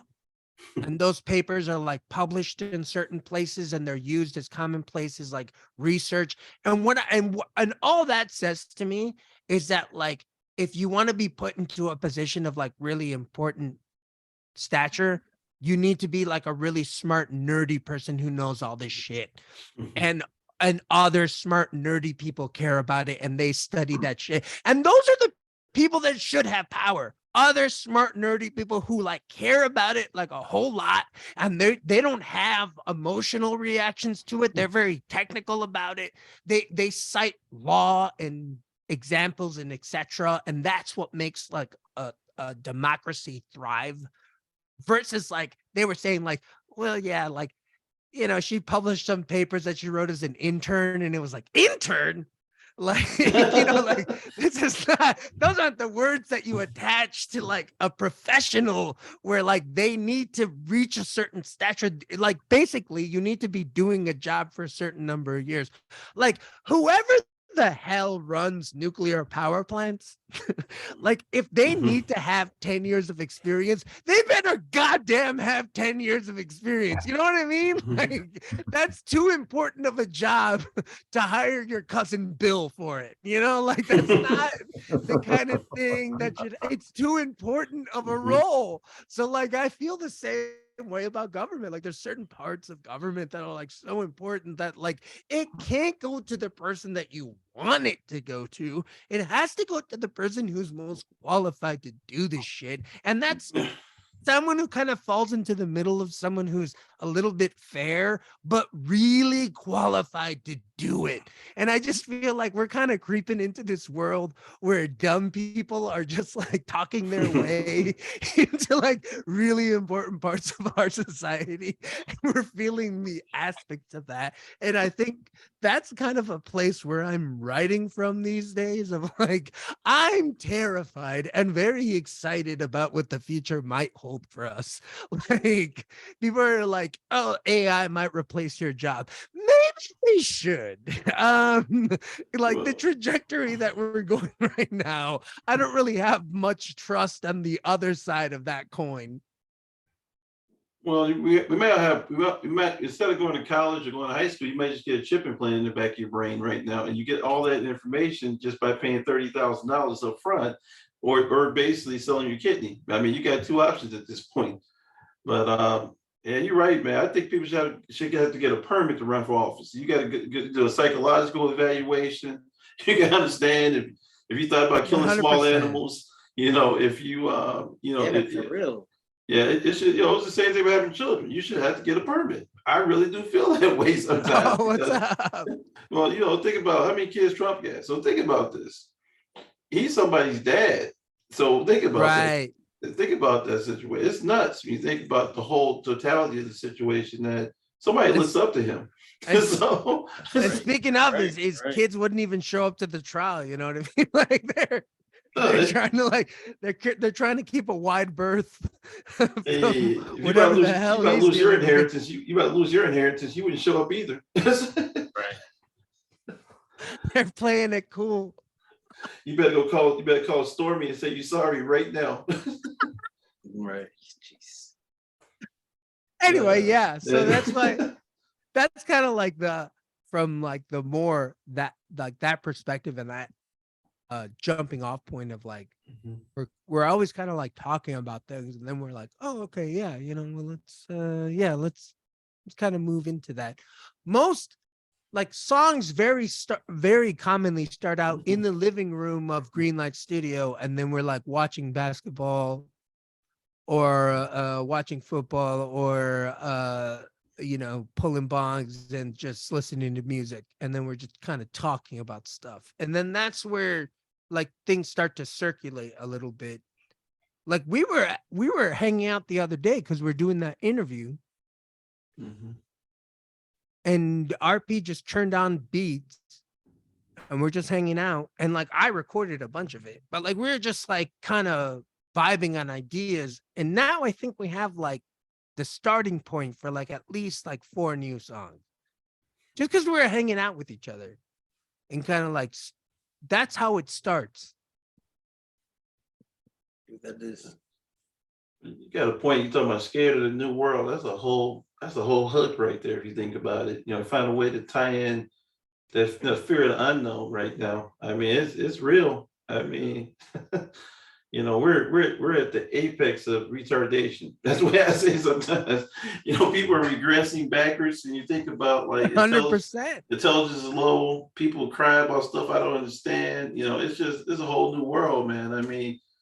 And music is the only way you can tell those stories to people, because people take this stuff so serious right now.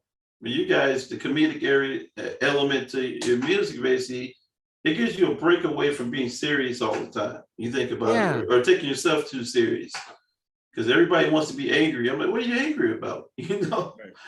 You can't. And I spent a lot of my life angry, so I feel like that's also a thing. You can if you are in that zone, you want to be angry, and that's where you decided to be.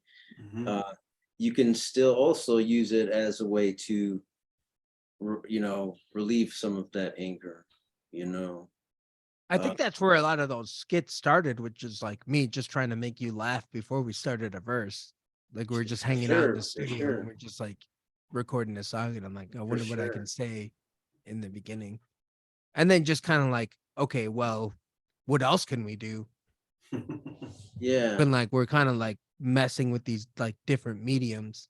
And when we're shooting that video for Bird Brains, which is going to drop this Sunday, and I don't know, should I say this? Yes, go off, do it. Okay, so we kind of snuck up to the roof of the Sears warehouse buildings. Oh, you shouldn't say that. Maybe you should. Feel free to bleep this out or cut it. But so we're up there, and the freaking staircase to get up there was just the entire way. We're just it's almost where a cartoon character runs and the background just starts to repeat itself. It was all druggy ass art lofts of what Sears used to be, which was just the biggest, most successful store in the entire country. And when you walk through that warehouse of stuff, it's paint, and the faint smell of cigarettes and despair. There's some guy in overalls just behind the other wall, just like making like a brilliant painting of like the Chicago flag bleeding and or crying like a new birth mother. Like it's just like this incredibly intense, like just crazy thing that's happening. But like, okay, so then we go up there and we film up there, and then we filmed at the beach. And do we have a third location? Oh yeah. Then we shot all the Jerry Blowkiss stuff like on a side street in Lakeview, I want to say. But when we're like doing all of that, just like Bridgeport. Oh yeah, that was Bridgeport. But like we're just like doing that the entire day, which is and like I realized because I was like incredibly hungover and sitting in a car in a wig and sunglasses and talking in this weird voice and constantly like putting a car in reverse and then in park and then in reverse and then in park and like going back and forth and doing that. And I'm just like thinking to myself, like, this is what it is. Do you want to get deeper into this? You know what I mean? Like, because like we all have these very romantic ideas of like what it would be to do the work on a higher scale. It would only be more repetition. It would only be a more intense version of that. So like when you're going through the levels, like of course you can picture in your little head how awesome it would be to just be rich and famous and successful and everything of that. But like what it really is being really, really hungover on a Saturday. And you're in a wig next to a guy in a bird costume dancing in the park. And like elderly people who are doing Tai Chi in the on the front lawn of the Chicago Park District lawn in front of you are just like giving you dirty looks. It's like you sneak a one-hitter as you like bring a large golden egg to the hill of a park, and you're just like it's like more of that, like way more of that. Because like it like whatever happens, if you get to advance to the next thing, it's just more of that. It's more work. It's more like you really start to see the wires in it more and more and more and more. And like, so you better be having fun, man. Cause like, you know what I mean? Like that's rule number one. We're laughing and like messing with each other. And like, yeah, like we're hungover as shit. Cause I was at RP's house the night before watching a Lakers game and drinking. And the entire time I'm like, we got to be up tomorrow, like 7 a.m. But there's no other way to accomplish shooting a music video like that. Because they make the best stories, though, man. It's the prequel. It's the pre stuff before the actual event, man. It's almost like, you think about you doing a video that way. It's like the night before the wedding. You think about it. I mean, it's the same effect. Exactly. So to bring it back to the Greenlights drops and the future, like I'm just happy that y'all able to make it work with all your members. And yeah, man, I mean, like some music that basically can't be made in the algorithm, it's like you want to try to copy it, you want to try to put an AI Bob Rock on the latest like RP beat produced by an AI. Like, no, it can't happen, man. I mean, like I just appreciate y'all just cooking stuff up from the heart. And in each of the MCs on the tracks got different vibes too. I can also hear that from the different instrumentation and the different elements from everybody cooking it up with you. It's just a pleasure to kind of like be able to listen to it, man. Appreciate you listening, man. Yeah, no doubt. So you said like there's some EPs coming or maybe some leftover gravies. Like there's probably some other stuff like in the hopper, in the back burner. We're gonna back burner. in the back burner we got going on, some ideas. I love it.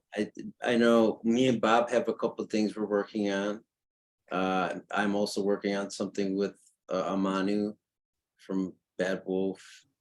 and I have that stuff is man, really, really good. I have blowing my mind. Coming out with Castaway, and that'll be on vinyl, and that'll be rep through 606 Records in Pilsen.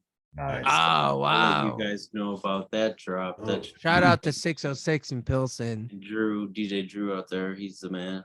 They let me shoot my video for Let's Be Cops at that location. Such a nice dude, such a good dude. They're Such great a over there. helper to the independent artists.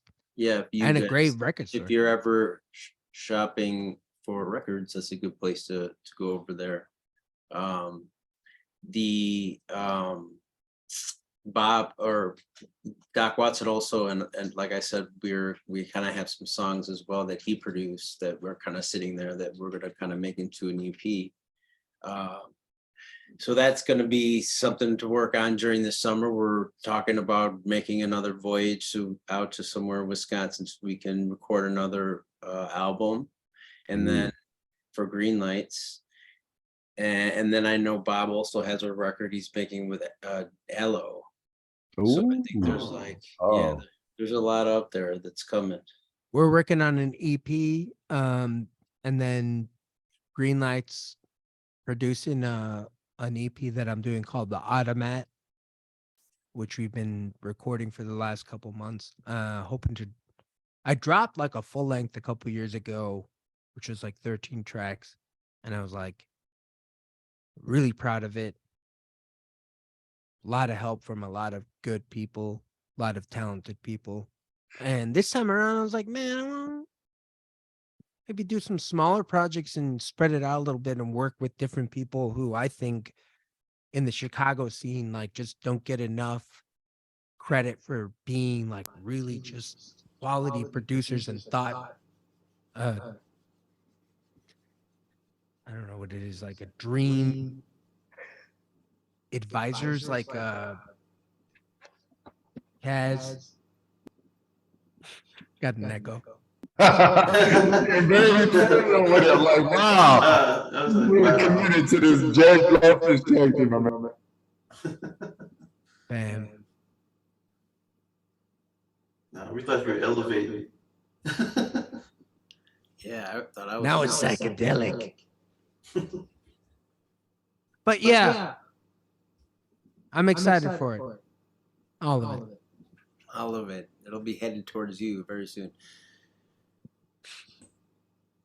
Well, I guess maybe that echo is trying to like tell us to wrap up our conversation here. Wrap it up, B. For the engine, the Zoom get high. No, but yeah. Oh man, top of my mind, man. He's outfoxed all of us. You said Trump too many times. That was it. Yeah. Cool. How is our people the only one like not echoing over here? Wow. Why is that? That's echoing. I'm cool, bro. You're good. It's us. I usually have. Oh yeah, you're not echoing. No, I'm not. You know why? You're the only one. It's your Android, man. Android? Your Android's fucking up everybody. No way. Apple would never do this. I'm recording from an interface. Exactly. Jack. Well, I thought you bought a new laptop for this Zoom conversation, my man, and then you were like, "Wait a minute." Instead, you got Look, that Wave MP3 player.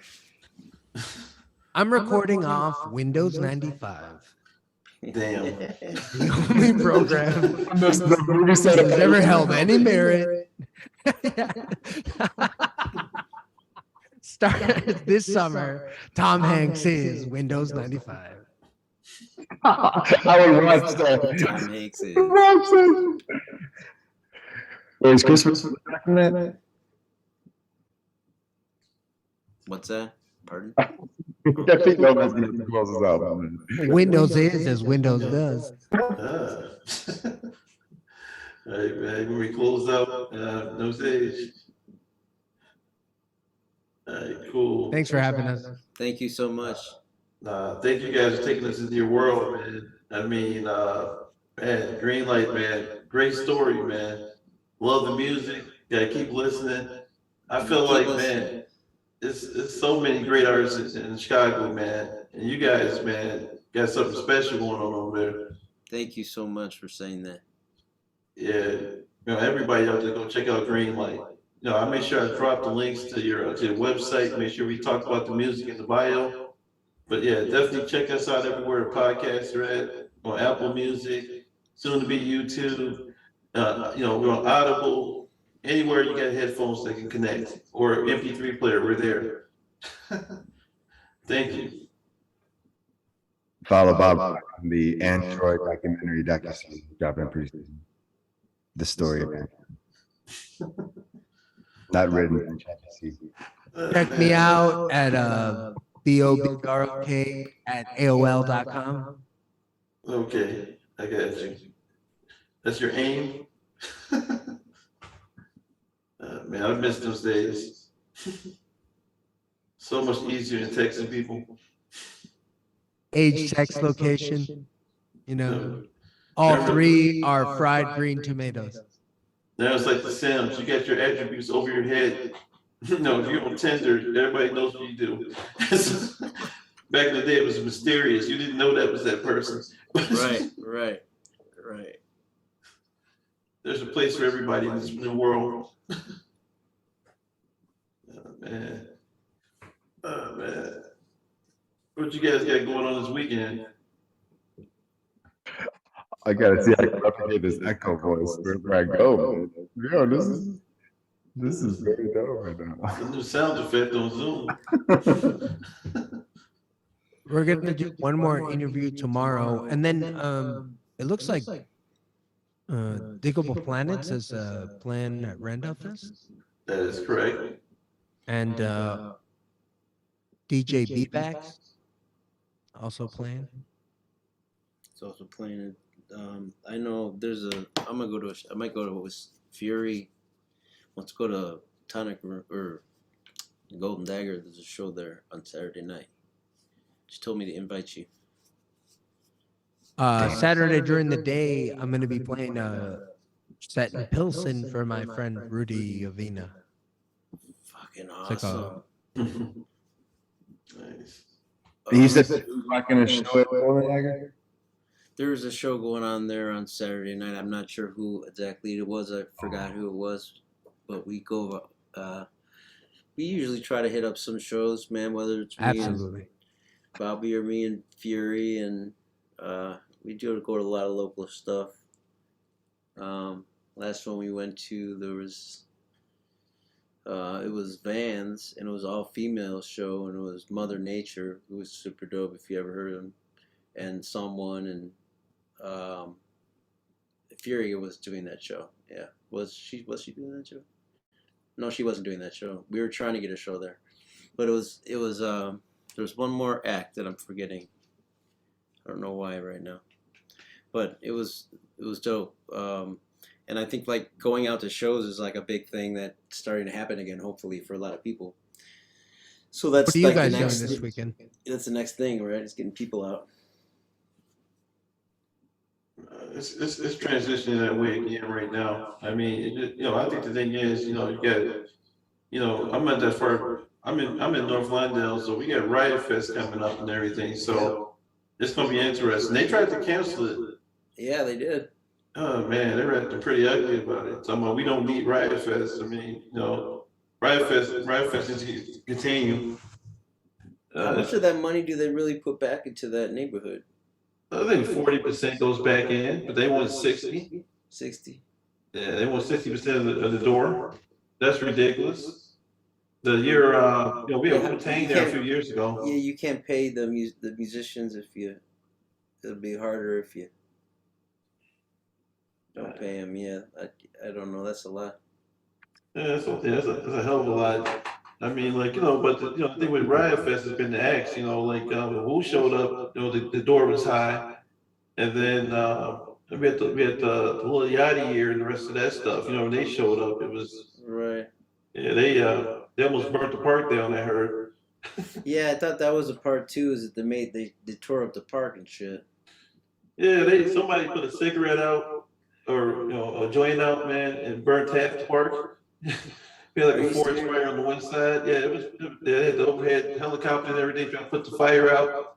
They blamed it on. I swear, every Wu-Tang show, there's some shit that happens in Chicago, no matter where the fuck it is. Man, they almost tore up what's that, Tinley Park?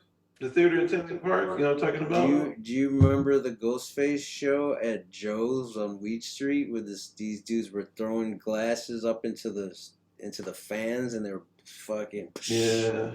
It was crazy. Every time there was a couple things at the Abbey pub that went crazy. Either way, yeah, they gotta put more money back in. I mean, I get that they need more money, but they gotta pay artists. They gotta pay the vendors. They gotta pay a lot of people. You guys remember the cops from the old Batman from like the 1960s? There's like a super Irish cop. That's the cop that I imagine discovering the joint that caused the fire in the first place. It was like, well, I should have suspected it was a marijuana cigarette. The same Obviously smoked by some Latino.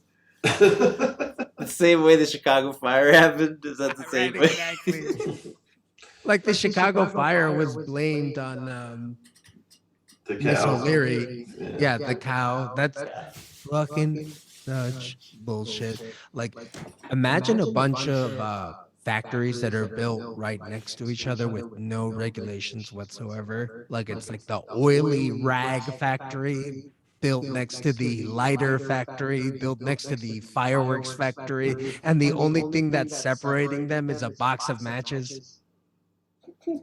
Like, it's just like, this is why OSHA exists and all other like regulatory bodies that eventually came out of that. This is why the FDA exists, because like if corporations were left on their own, like they would absolutely sell you poison like 100% and not blink. Like we went through that era where like corporations could just do whatever they want, and Chicago almost burnt down to the ground. Yeah. You're right. I mean, I still think that I like what Riot Fest does, but it should be a bigger festival in Chicago. You know what I mean? Like it's not even like rotate. I mean, because the park is huge, but the management situation is nuts. I do agree with that. I mean, I got no parking in front of my house for like 2 days. Yeah, people in tents.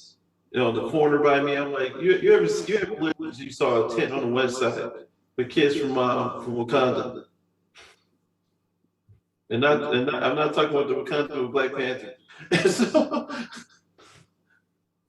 man, it's wild, man.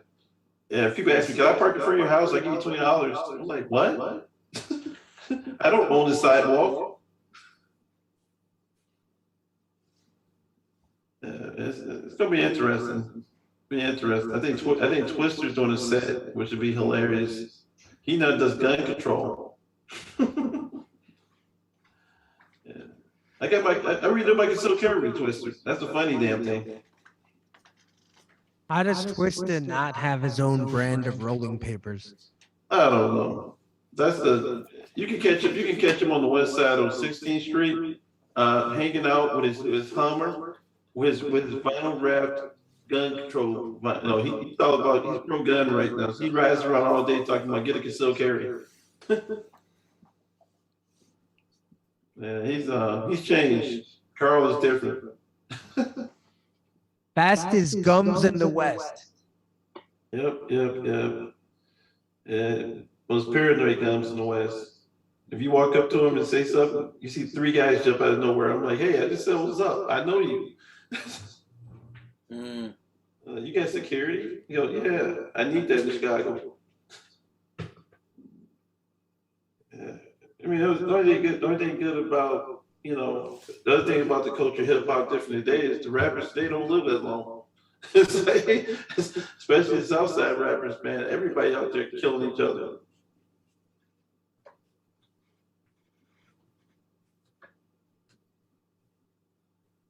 I hate to admit, you know, one of the guilty pleasures is I actually listened to King Von one night, and he was actually the most talented of their group. That's a scary thing. That Dirk is terrible. Von's good. Yeah, but you never know. They got to wrap up more in just destroying communities at this point. That's a great. They have the creative space is weird right now. And you know, when you get into you get into that drill music a little bit. You know, you're hoping that drill mutates out and it goes somewhere else because you know it's a sector of hip hop, but you know Chicago's keeping it alive. New York is doing it even worse than Chicago right now. Yeah, I got a couple of guys with studios, and they won't even put certain artists in anymore. That's how crazy it's getting. Jeez, dude. And it's like we don't have insurance for that. It's crusher for the studio, yeah, too. Yeah. Yeah, you need insurance if somebody decides to slap the shit out of somebody.